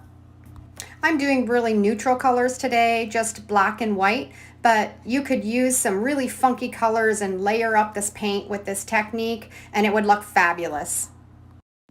Now I've got my white homemade chalk paint, and I'm going to paint right over that black paint and right over that candle wax that I just rubbed on in all those little nooks and crannies on that frame. And again, this is the same recipe as what I made with the black paint. Really simple, easy to make, and a lot more affordable than buying the store-bought, and it works just as good for me. And I'm not using any sort of technique when I'm painting these frames. I just kind of slop it on sometimes because you just kind of want to have that aged look to it. And if it has a little drip here and there or a little spot where you've missed, that just makes it look even better. Okay, I'll finish painting that first one, and you can see I've kind of not put paint in every little corner. Some I've left a little black peeking through, and I'm going to work away on these other 2 frames. And I'm also going to paint the middle pieces. I'm going to put a little bit of wax on them also, and then paint with the white chalk paint. And I'm going to use the packing tape now, and it just, when you put it on top of that white chalk paint with the wax underneath, when you press down that packing tape into that paint and then you tear it off, it will take little bits of the paint here and there and just give it that really cool kind of distressed look. Now I'm having a little bit of an issue today because it is really humid here, like really humid. It's almost 100 degrees and that tape is not sticking very well. So you're going to see me struggle a little bit, but it does work very well if the humidity is not high. I'm just taking my scraper and just pressing that packing tape right into that paint and getting it adhered to that wax. So when I pull it off, you're going to see it leaves an amazing texture on that paint. And like I said, if it wasn't so humid today, I would have probably a lot better results, but you'll see how well it works in the end if you just be patient and just kind of work away with this technique. Sometimes when you're doing these projects, it doesn't turn out exactly how you want it to because you can't control the weather, but I think it turned out really cool. And you can see some of the paint that it's pulled off on that packing tape and exposed a little bit of that black underneath, and it just gives it a really nice old look. I love using this technique on frames that are really ornate. You can't get into all those little corners with the sandpaper, and you don't want to because you don't want to sand down any of that detail of the frames. So using this, you don't destroy any of the wood, but you're still getting that distressed look. Let me know down in the comments if you've ever used this technique with the packing tape and how it worked out for you. Okay, I've finished up with the packing tape, and now to do a little bit more detail, I'm just going to take the side of my scraper and just lightly scrape away some of that white paint where there was any wax left that didn't come off with the packing tape. And again, that will leave a really cool kind of distressed look on the frame. And you don't want to apply too much pressure to scrape into that wooden frame. You're just trying to remove that top layer with the wax. And I'm just going to keep working away at it until I get to the desired look that I like. Now that I'm all finished using the packing tape and the little scraper, I'm going to take a Scotch pad and just lightly sand the whole frame, and that will take any rough edges away. It's not going to sand down much. It's just going to kind of give it a nice smooth finish. And I'm just going to work away on these other two frames.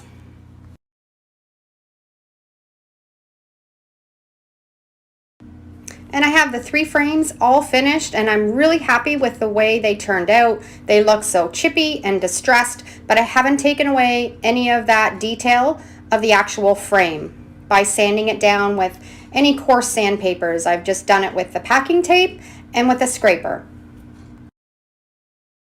Now I'm going to get the insides of the frames ready, and I'm going to scrape them down and distress them, and I'm going to use these really beautiful botanical prints that I got from the graphic fairy to put in the middle of them.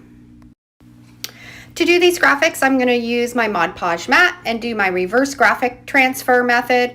I love using this, and I have lots of full tutorials on my channel. I'll put a link up above here and down below if you'd like to try it out, so you can have a full detailed tutorial step by step. My frames and my prints are all finished, and I like to seal everything with a water-based polyacrylic sealer, and it just makes everything pop also when you put this on top. It brings out the little distressed edges and seals it really well for dusting. And I'm loving the way these turned out, and I'm obsessed with these botanical prints. I think they look fabulous with these distressed frames. So if you're out thrifting and you find some frames or you have some in your stash, give this technique a try because it works fantastic. The 3 frames that I'm going to work on, they're quite ornate, and I'm going to try to bring some of that out with some different colors and some different painting techniques.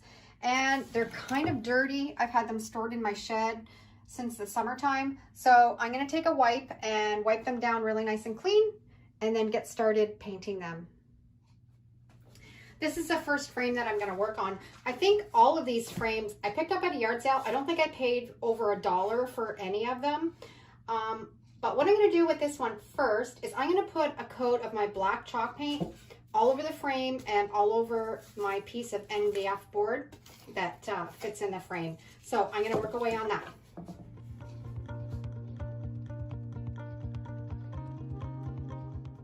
My coat of black chalk paint has completely dried, and now I'm going to put a coat of white chalk paint as the top base before I put my graphics on it. So I'll probably put 2 coats of the white on there. Now the reason I put the black on is when I distress it and sand it a little bit before I finish it, I like the black to kind of peek through and give it that antique old feel. That's just my preference. You don't have to put that layer of black on when you're making signs. I just think it makes it look a little bit extra old. And I'm just going to work away and put 2 coats of the white chalk paint on top of this. I'm going to use the candle wax method on this frame. I love this method. This is just a pillar candle from the dollar store that I've cut a piece off of, and you just want to take it, and I like to be really aggressive. Just kind of rub it all along the frame, wherever you think it would naturally wear. And wherever you put the wax, your paint is not going to adhere in those spots. So it's going to make it look rustic and chippy. So I'm just going to put a whole bunch on here. I want it all in that ornate part, so that will all show through. And you can see I didn't put the black paint everywhere. I kind of left some of the gold peeking through because I want that to show when I sand it all down also. So now that I've got the candle wax on, I'm going to put a coat of my white chalk paint over the whole frame.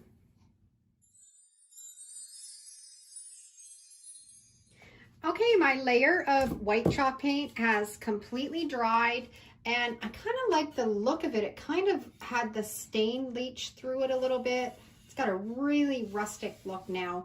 I'm going to, my trick when I'm doing the candle wax technique is to use the heat gun now. And what I'm going to do is I'm going to heat up that wax that's underneath that white chalk paint. And then I'm going to take a scraper and I'm going to scrape away, and wherever there's wax, it's going to lift off that paint on the top and leave it nice and chippy and rustic looking. So I'm going to work away on that.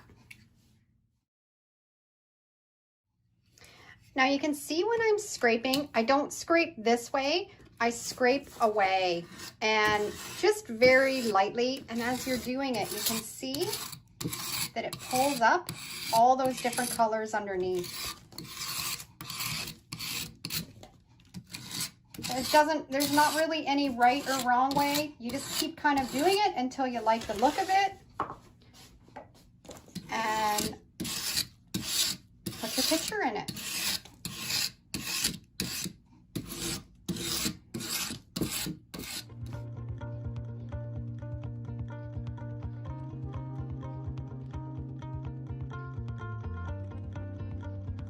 Okay, this frame is all done, and that's how easy you can create a plain wooden frame into something farmhouse, chippy, and rustic. I'm going to seal this now with a satin-based polyacrylic sealer. Make sure you're using water-based. If you're not using water-based, you're using an oil base, it will yellow on you very quickly over time. So I'm going to put a nice coat over all of it, seal it up. This part's finished, and now I'm going to work away on putting my graphic on the MDF board for the middle. This is the graphics that I have designed, and these are available in my Etsy store. If you want to purchase these after, I'll have the link to all 3 of the graphics in the description. And so I've done this on my LaserJet printer. I've made sure to reverse the text. If you're buying them out of my Etsy store, they're already reversed. You don't need to worry about it. And I'm going to use my Mod Podge mat to do the Mod Podge reverse graphic transfer on this sign. I love the way that it turns out, and it's so easy to do once you get the hang of it. When you're doing this technique, you just need to put a light coat on. You don't need very much. You just need just enough to cover all of the graphics, and make sure you go right out to the edge of the paper. That will give you the best results. And just cover your whole piece of paper. I've got this completely coated. I'm going to flip it over, make sure it's centered exactly where I want it. And then I'm just going to rub out any bubbles or wrinkles. And then you're just going to set it aside, and I'm going to let it sit until tomorrow before I take the paper off. This one has sat overnight. I just have a little dish of warm water with a little rag in it, and you just want to dampen it just so you can start to see the graphics come through, and then you're going to rub off all of the paper.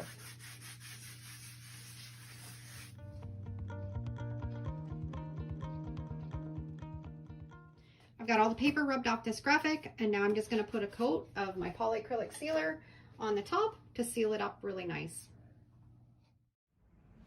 I love the way this frame turned out with the candle wax distressing and then scraping it off. It looks perfect and a perfect graphic to add into it. Next frame that we're going to work on is this one. I think I am going to just leave this one gold and black. I'm not going to put any white on top of it. And I'm going to do the candle wax technique again. I'm going to put the candle wax right on this frame right now, and then put the black on top of it.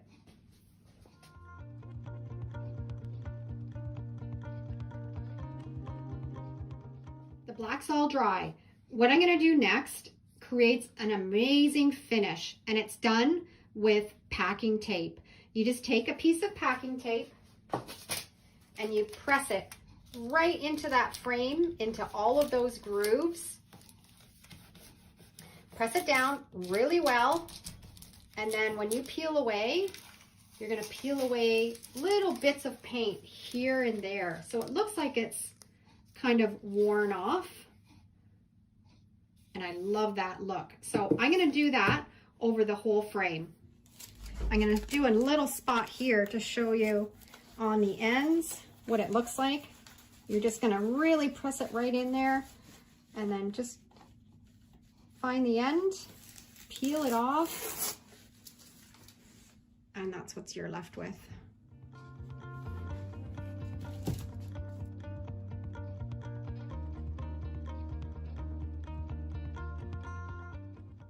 This technique is so easy to do, no mess. Anywhere where there was a little bit of wax, the tape will peel it off.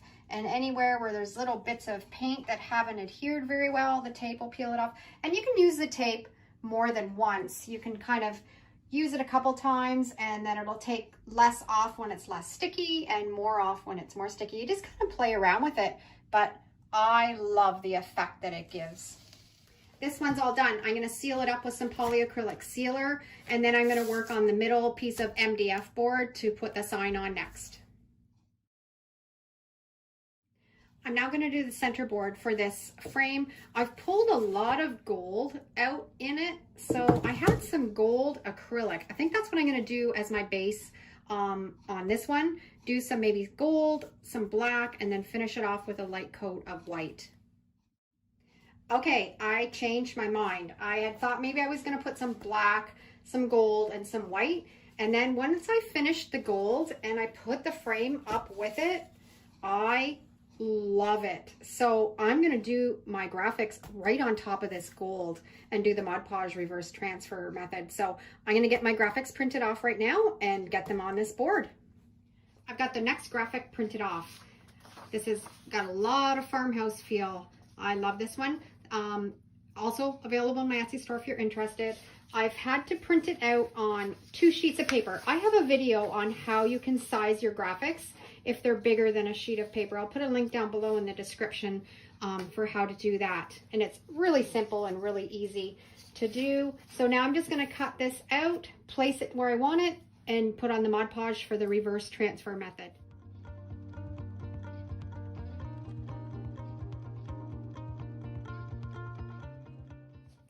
I've got it all on. All the bubbles and wrinkles are pushed out, and I'm going to set it aside till tomorrow, and then we'll finish it off. Okay, now this one is sat for 24 hours. This is the one that I did with the gold background. I'm just going to take my damp cloth and just put the water on it until you can start to see the graphics, and then we're going to rub away.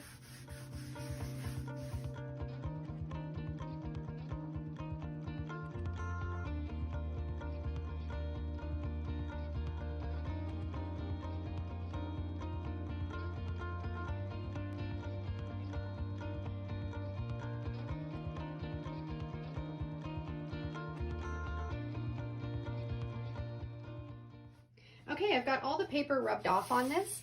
Sometimes when you're doing this technique, you can find that you might get a little bit of a white haze, especially if you're doing it on a darker background. I usually, when I'm doing this technique, I like to do it on a white background, but I kind of liked the gold with this frame. So what I do if I have a little bit of a white haze that I can't rub off, I will just take the paint that I was using and a little paintbrush and just kind of paint over those little areas, and it'll all blend in and look really nice. So I'm just gonna go ahead and do that.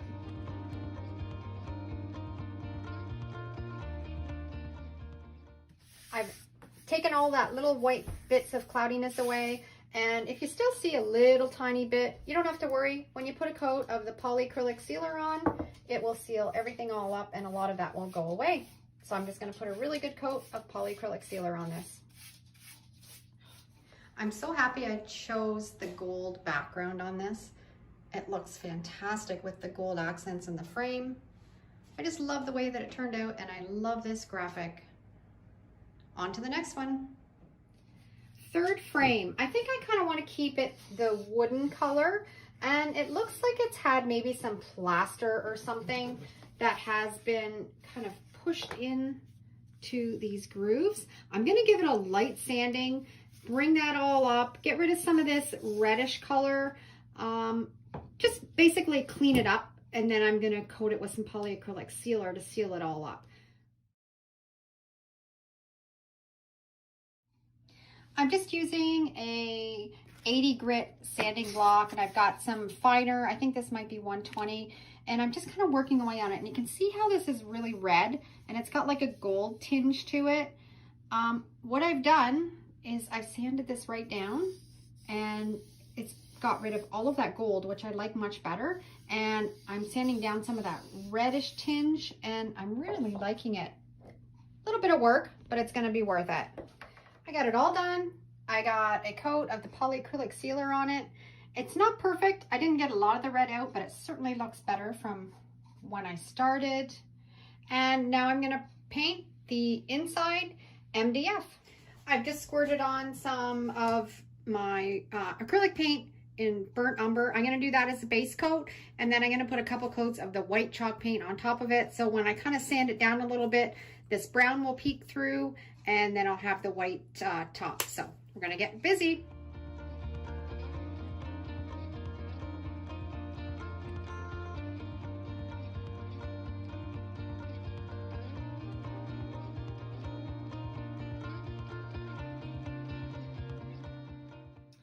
Okay, I've been struggling to try to get a nice color that I like on this MDF board that's going to go in this frame.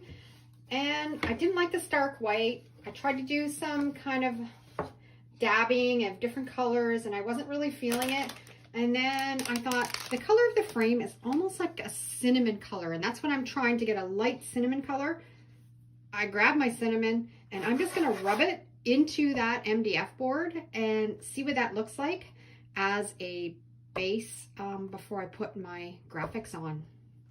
Sometimes you just have to play around with different techniques and different, just try different things, and sometimes you're surprised with how it turns out. And I kind of really like the color that this is turning.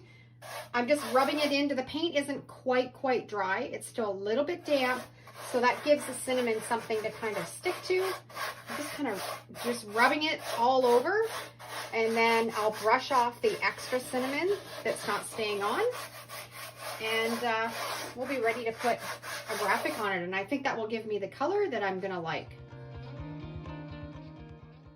Okay, I really like it. It gives it a really kind of aged antique look. Perfect base for my graphics, and you can put your graphics right on top of this. There's hardly any cinnamon left on this paint. It's just kind of worn right into it. So when we're doing the transfer technique, it won't rub off the cinnamon. It'll work perfect. So next step, graphics. I printed my graphics all off, the same as all the other times on my LaserJet printer. This is the graphic that I'm going to use, but we have to reverse it. So I've sized it because this is bigger than a sheet of paper. I have the tutorial. I'll put that down below so you can figure out how to make your graphics bigger. And we're going to use the Mod Podge mat and put put it on the MDF board.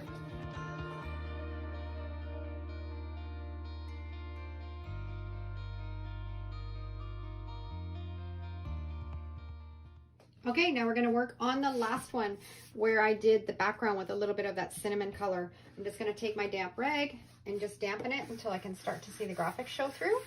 And then we're going to rub off all of that paper.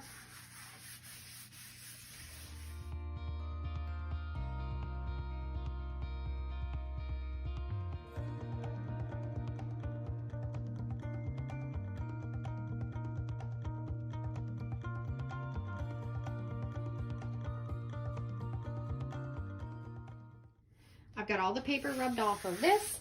Gonna put a nice coat of polyacrylic sealer on the top, and then we're ready to put it in the frame.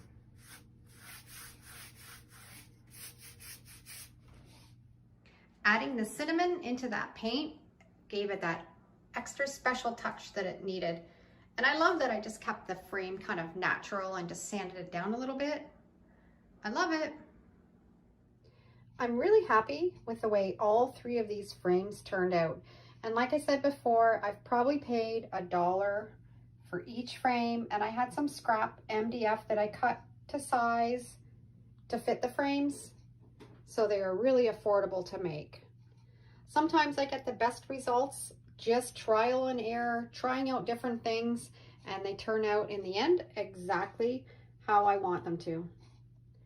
Who would have thought that cinnamon would take this picture to the next level? I think it looks fantastic.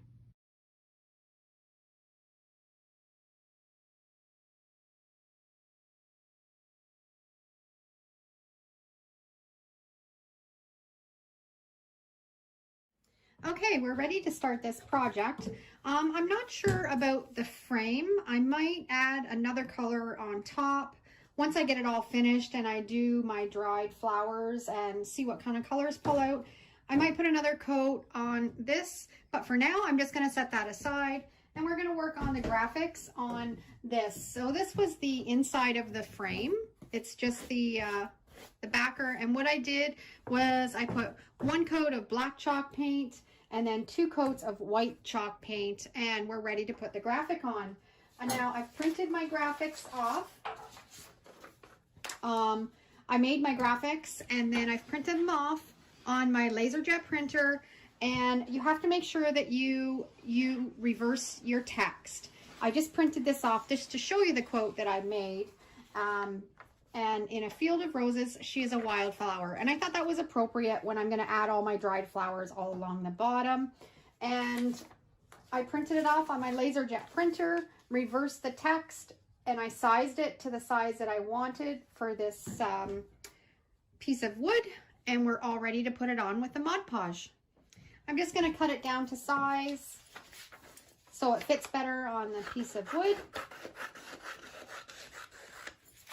And I have a tutorial where I show you how I do my graphics and print them off on my Word program and reverse the text. I'll put a link up above here and down below in the description. So if you're unsure how to do that, you can go back and you can check that out.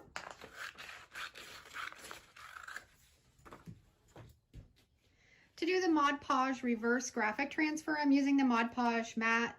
I have a full tutorial start to finish that's really good to do a full-size sign if you want to check that out. But today I'm just kind of doing a fast version of it. You're just going to put a light coat over the whole graphic and then put it on the piece of wood and let it set overnight. And then when it's finished, you're going to take a damp rag and then rub off the graphics.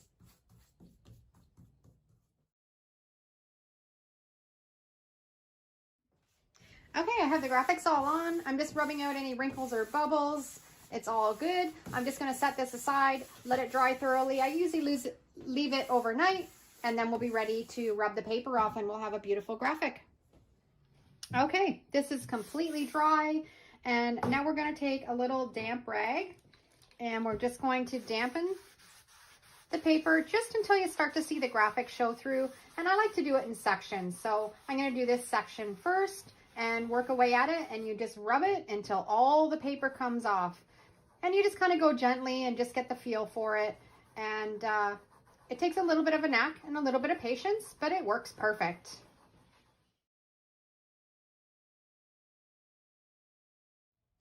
And as you can see, as you work away, all that paper rubs off and then the graphic is left on your project.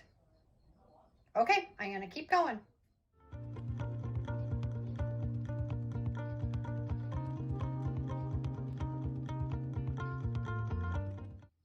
I have the graphics all done, and now we're ready to use the dried flowers that I pressed from my garden and some wildflowers that I found out and around my house.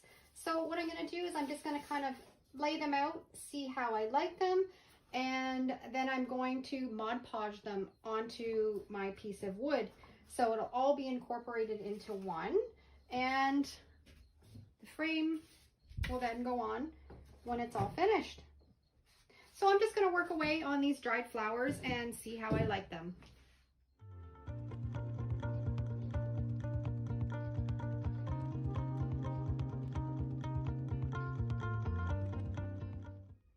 I have them kind of set where I think I want to put them.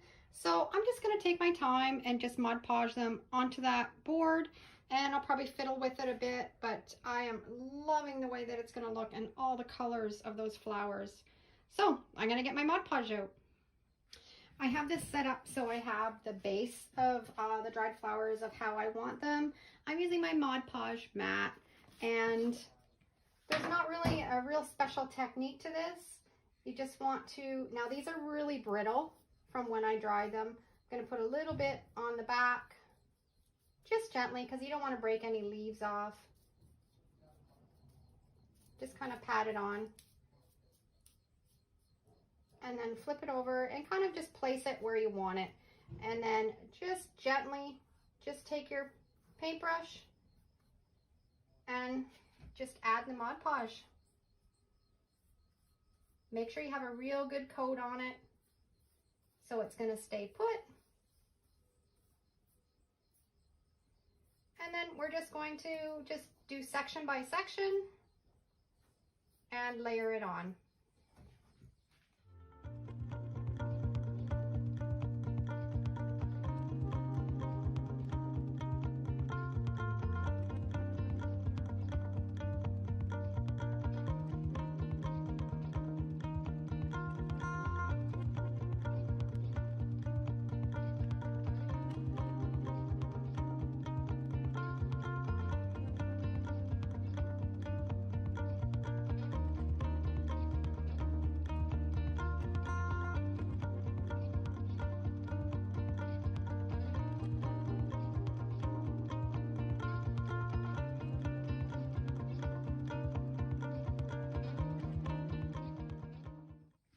After seeing all the colors of the dried flowers come together, I think I want to make a little pop of color on the frame. So I am going to use my baby wipes, and I've got some pink acrylic paint, and I'm just going to dry brush just on top of it, because then I'll have like all three of these colors popping through. I'm going to have some pink, I'm going to have some black, I'm going to have some gray, and I think that'll really complement the wildflowers and the pressed flowers that I have on the picture. So I'm going to work away at that.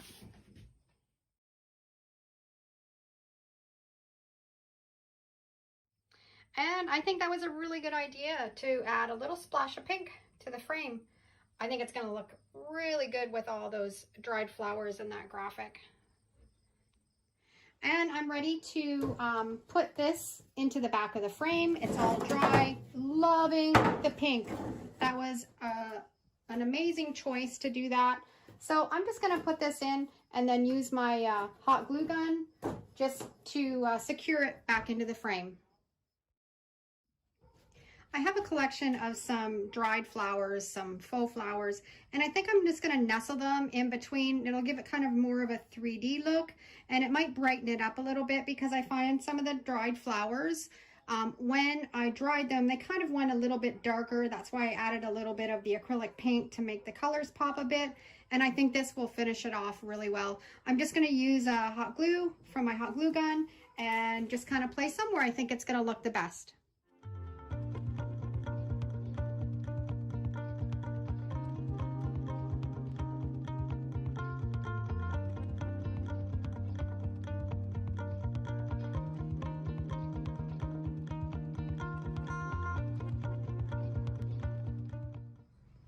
And all finished, and that little splash of those artificial and faux flowers finished it off beautiful, and I love it. It's so whimsical and so bright, and I think it would look perfect in a little girl's room. This graphic is available in my Etsy store. If you'd like to purchase it, make sure you use the code SAVE50 and you can try a project like this yourself. So go outside and gather up some wildflowers and some flowers from your garden and give this a try. First project is this little mirror that I picked up at the thrift store. I think it probably originally came from the dollar store. It was 50 cents. I picked it up. I'm going to turn it into some boho beautiful decor. I took the mirror out and I'm going to use some macrame cord. I had some cord left over from a project and it wasn't enough to do another hanger, so I'm going to use it on this thrift flip. I'm going to cut a whole bunch of pieces the same length because we're going to do a lark's head knot all around the outside of that frame.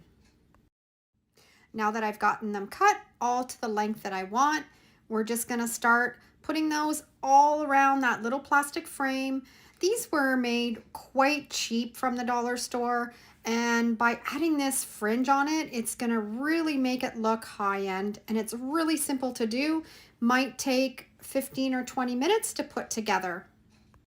And if you don't have any macrame cord, you can use twine, you can use yarn, you can use cut up fabric, just use your imagination.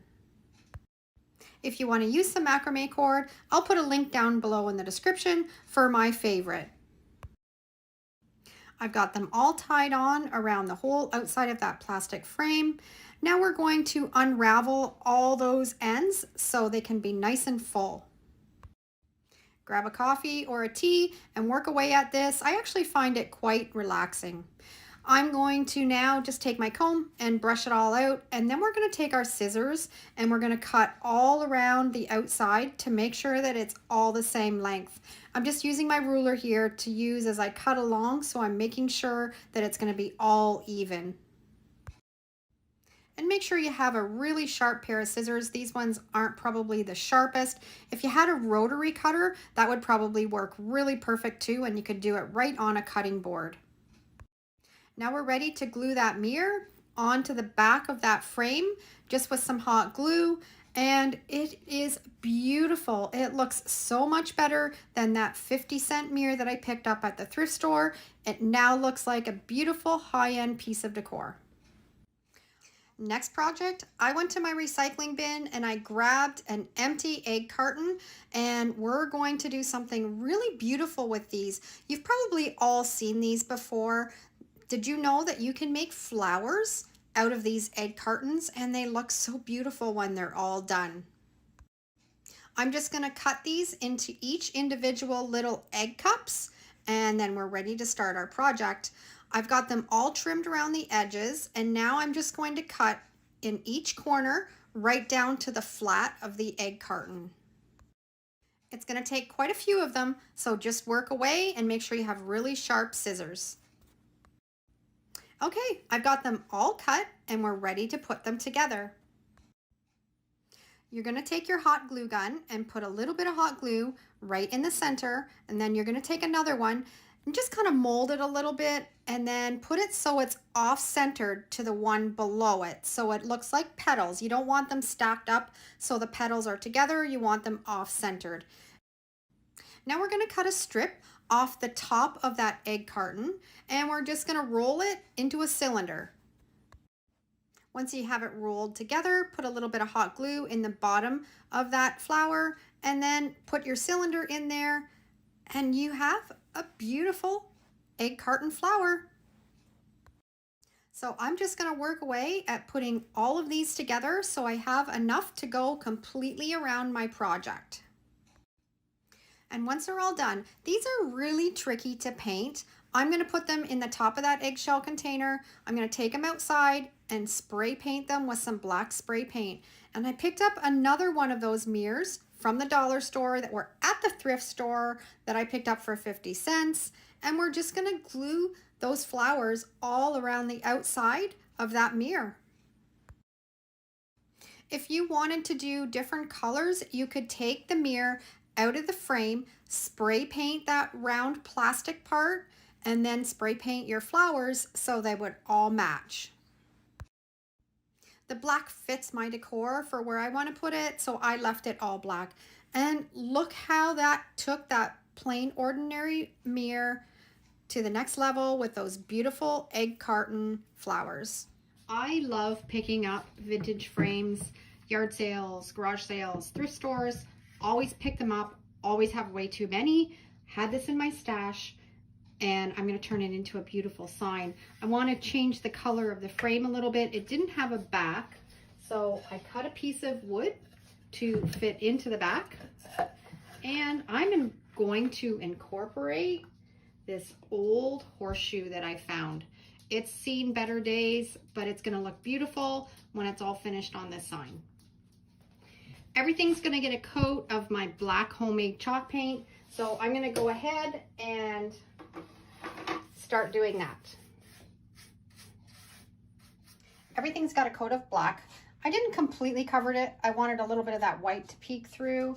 And my piece of wood that I cut for the center, I'm going to put a coat of white chalk paint on that, set it aside. But the frame, we're going to get working on doing some fantastic distressing. I always get so excited when I have a project like this and I can start layering up colors and painting techniques, and excited about what it's going to turn out like. I've got a couple different colors. I've got a yellow and I've got a rust color. I used this on another sign that I made last week. I loved it. So I'm going to use these colors again, and I'm just going to kind of hit and miss. I don't have to cover it completely, just here and there. And then when this color is dry, then I'll do the same thing with the yellow paint. That color's all dry. Now we're going to just splash on a little bit of this yellow.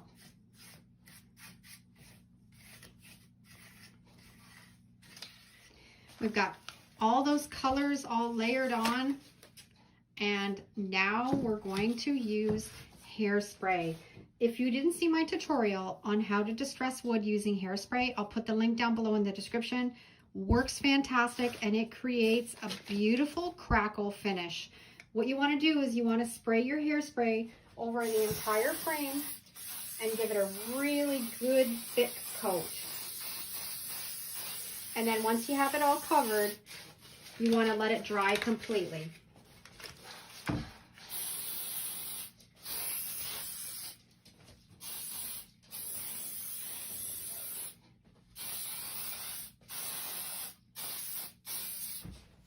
Our hairspray is completely dry. Now I find this technique works best with acrylic paint on top. So I've got some white acrylic paint, and you just want to do long strokes. You don't want to put too many back and forth motions in it because we're trying to get a really nice crackle finish. And if you work it too much, you won't get the crackles showing up. So I'm just gonna do long strokes over the whole frame until it's completely covered. And you can miss spots here and there because this is all about having a rustic finish. And I also find that this process works better if you use a heat gun to now dry that paint. If it dries faster, the crackles come out better. So I'm just going to put my heat gun on a low setting. You don't want to hold it too close, and just dry. And as you dry, those crackles will appear. And look at the crackle that hairspray made. I just love using that. and it just makes everything look very authentic. I'm going to distress it a little bit more. I have a squirt bottle, just some water in it, and I have a stiff stencil brush. I'm just going to spray the water on the high areas and then just wipe away with the stiff brush, and it just takes away that really stark painted edge and makes it look a little bit more worn. So I'm just going to work away on that.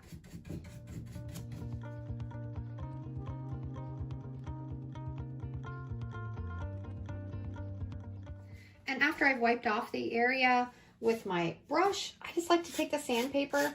This is just, I think it might be a 80 grit, and just lightly kind of just touch it on the high areas.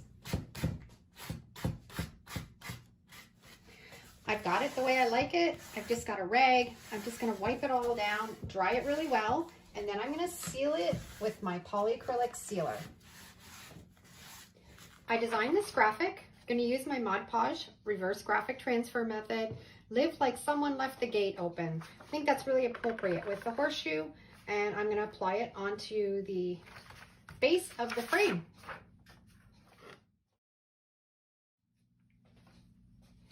My graphic has sat, it's all dry. I'm going to take a damp rag and just dampen it so you can start to see the letters show through, and then start rubbing off the paper. Got everything all coated in polyacrylic sealer, the frame and the sign. And now I'm just going to adhere my horseshoe onto this with some E6000 hot glue, and it's going to be all finished. I love it. I love the way that this turned out, and that painting technique really perked up that frame.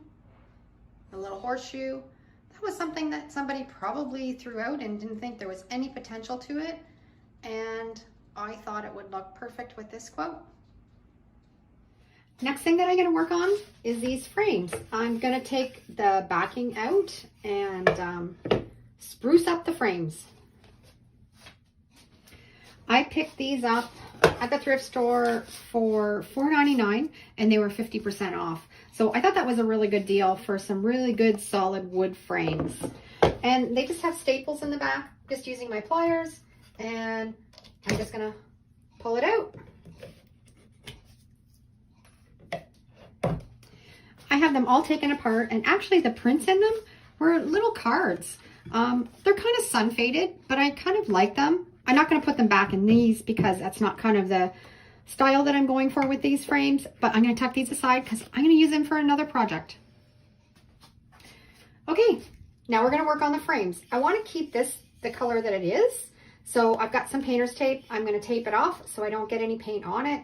And then we're going to do a distressed finish on the rest of the frame. We're going to use the candle wax technique. If you've watched my channel for a while, you know that I love doing this to create chippy layered wood. And I like being really aggressive with it because I love that chippy look on all of my projects. I know it's not for everyone, and you don't have to do this step. You can just, if you're redoing frames, you can just paint them just a plain color, but I like to add a little bit of jazz to it. I've got all the wax on, and now I'm going to put a coat of the black chalk paint over the whole frame.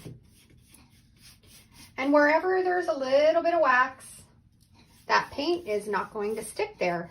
So you're going to get that layered look of that paint color underneath.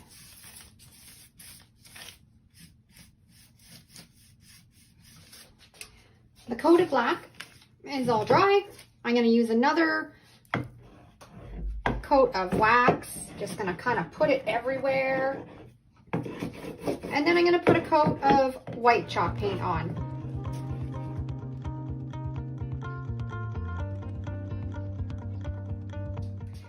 These are all dry. We're going to use our packing tape to create the chippy layered look on this. We're having a snowstorm here. I don't want to take these outside to my shed and sand them. So when you use this technique, you don't have to use the sander at all. No mess. It's really easy and it creates a fantastic finish. I've put the layers of wax on it. What I like to do, I like to heat it up a little bit with my heat gun so the wax kind of gets a little bit melted before we put on our packing tape. This is seriously so easy. You just get a piece of packing tape and you rub it right into the wood, and then you just take a corner of it and peel it. And as you do, you are left with a fantastic layered chippy look. Isn't that fantastic? So I'm going to work away on both of these frames.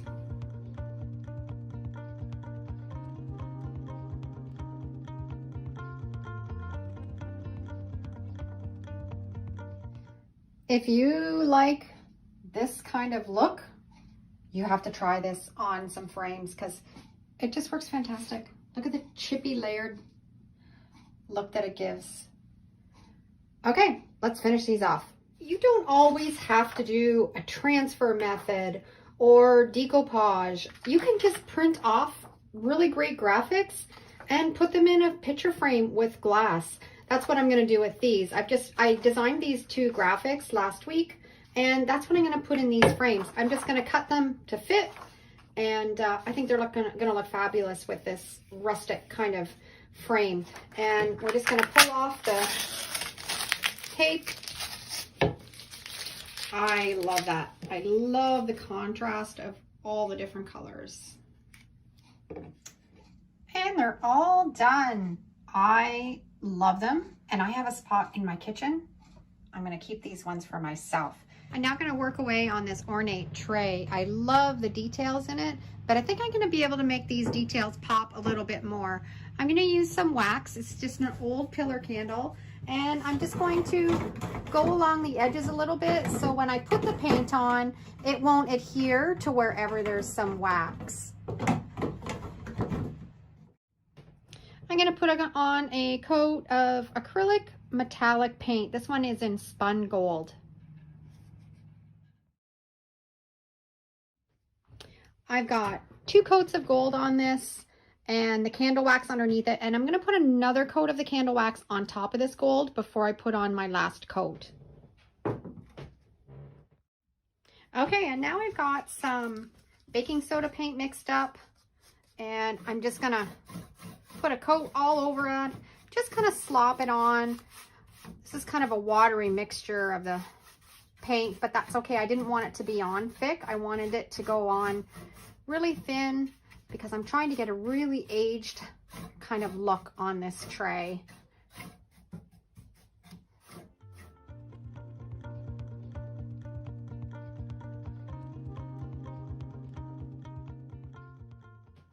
Everything is completely dry. I'm going to take my sanding block and just give it a light sanding, and anywhere that there was wax, that paint is going to come off and it leaves a fantastic rustic look. And I'm bringing up that gold and that black.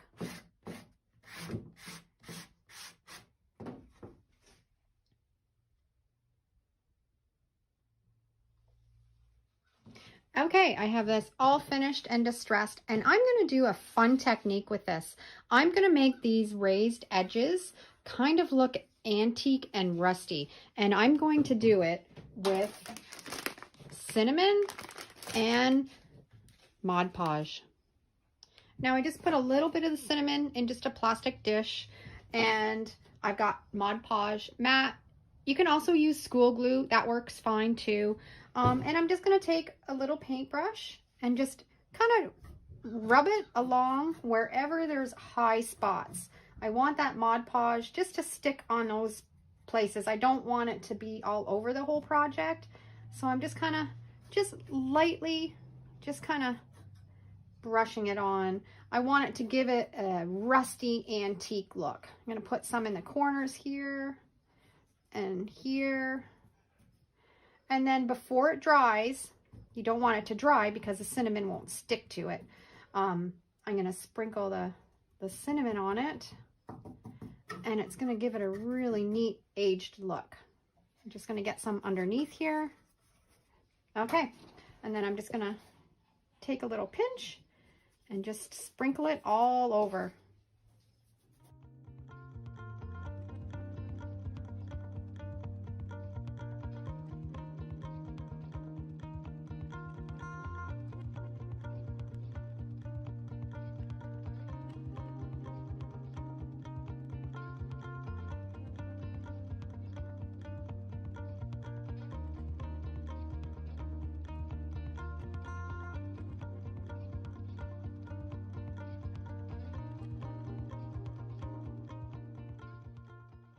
I got all the cinnamon all sprinkled on, and now I'm just gonna let it sit and dry. It's completely dry, and I'm just gonna take an old paintbrush and just kind of wipe away any of that's still laying on top, and it leaves it looking nice and old and rusty. I added a little bit more Mod Podge and cinnamon. I wanted it to look a little bit more rusty, and I'm really happy with the way that it's turned out now. And now I'm going to put a graphic in the middle. This is the graphic that I'm going to use, Smile, Sparkle, Shine. This is just printed off on my LaserJet printer. If you've been following along, you know that I love my reverse Mod Podge transfer technique. That's what I'm going to do on this. And I'm just going to cut this out to fit my project, and then use my Mod Podge mat to place it on the tray.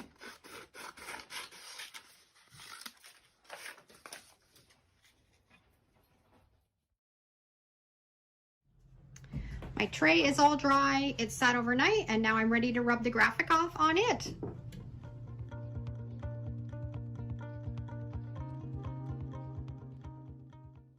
And this is all ready to seal with a polyacrylic sealer. All finished. And if you haven't tried that little trick to use cinnamon to make it look like it's rusty and old, give it a try because it works perfect. Finding lamps at the thrift store is pretty easy, but many of them look really outdated. Still, I love getting them at a great price and giving them a fresh new look through upcycling. I recently found this plain lamp, and I wanted to transform it into a natural boho piece. To kickstart the process, I started masking off the cord and the light bulb area. Buying secondhand items from the thrift store is not only a great way to live sustainably, but it also reduces the demand for new products, saving resources and energy used in manufacturing. It's like giving the environment a high five while finding cool stuff. I finished masking off everything, and I'm super excited about the baking soda paint I've mixed up. It has this amazing texture that resembles ceramic or stone. All you have to do is dab it on up and down to create that extra texture.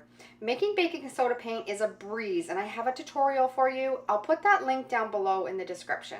Once the first coat of baking soda paint had completely dried, I wasn't quite satisfied with that stark white color. So I grabbed my acrylic paint and I found a gorgeous off-white shade. Just like before, I'm dabbing it on. The best part, that since we have that textured baking soda paint underneath, the acrylic paint also takes on that textured look. After applying one full coat, I decided to add some coffee grounds for even more texture. I simply dabbed the dry coffee grounds from the leftover coffee this morning that I let dry into the wet acrylic paint. It gives a subtle aged appearance that I'm aiming for with this piece. Remember to dab up and down to maintain that desired texture using this painting technique.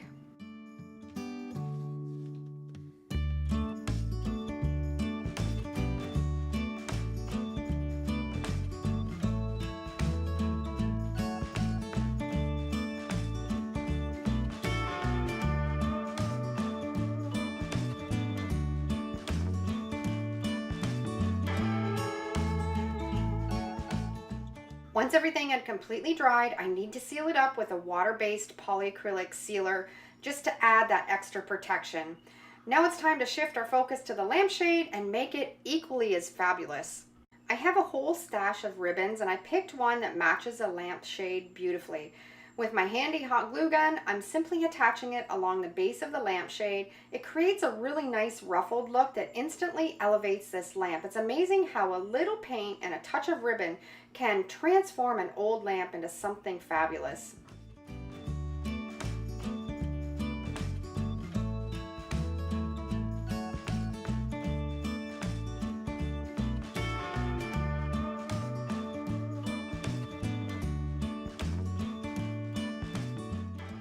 Next time you visit the thrift store, make a beeline to the lamp section. Take a peek and see if there's anything waiting to be upcycled.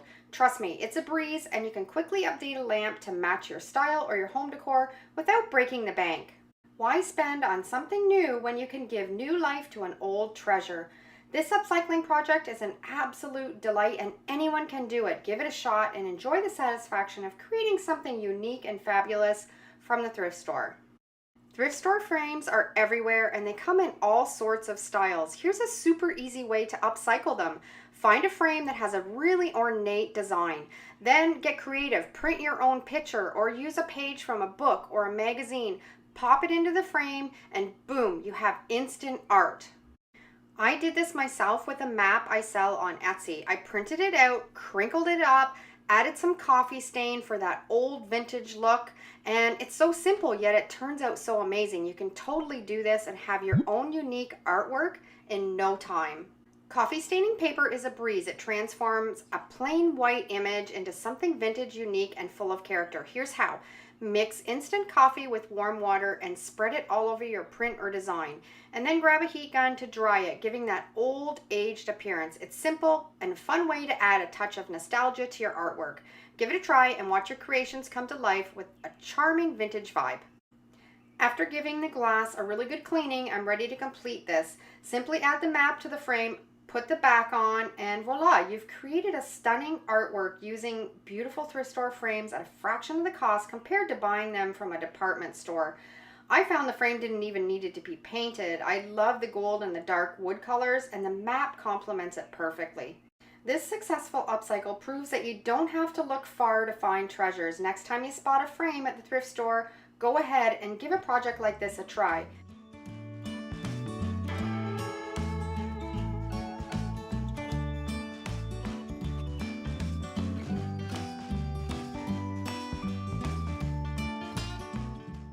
I found this gem in the thrift store while browsing through the vases and the flower pot section.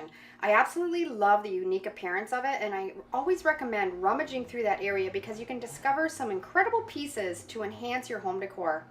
Transforming this was a breeze. I just added a touch of black spray paint and it completely revamped it. I think it would be perfect holding a cookbook in the kitchen and making it a stylish display.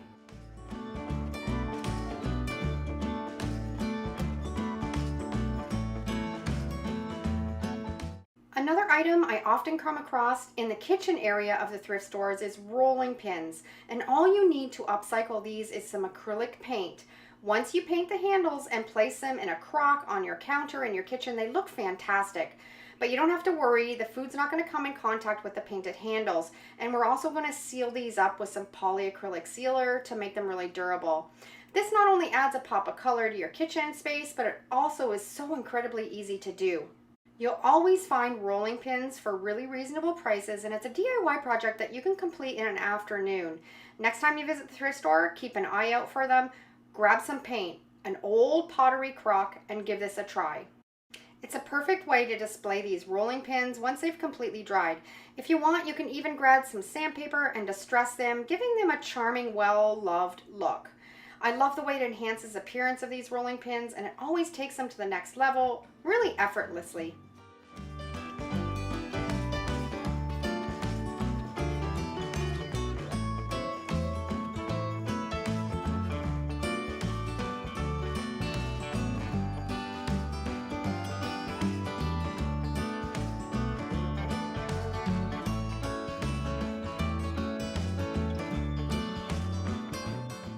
Faux plants are always worth checking out at thrift stores. You've probably seen how pricey they can be at department stores. Some may seem a little bit tacky, so look for ones that are full, natural looking, and have really beautiful colors. I was thrilled when I found this ivy, and it was in a really cute little wicker basket. I think this one really resembles real ivy. It was a bit dusty and dirty. I took it to my kitchen sink and I gave it a good scrub with some soapy water, and after that I placed it outside on the deck and let it dry in the warm sun. If gardening isn't your strong suit, faux plants are a perfect match. Lately, I've been fortunate enough to come across some really stunning ones. I have some spots in my home that don't receive much sunlight, so I like to place the faux plants there. It saves me the trouble of buying real plants that wouldn't thrive due to the lack of sunlight. These faux beauties require no green thumb and always look vibrant. It's a hassle-free way solution to bring some greenery into your space.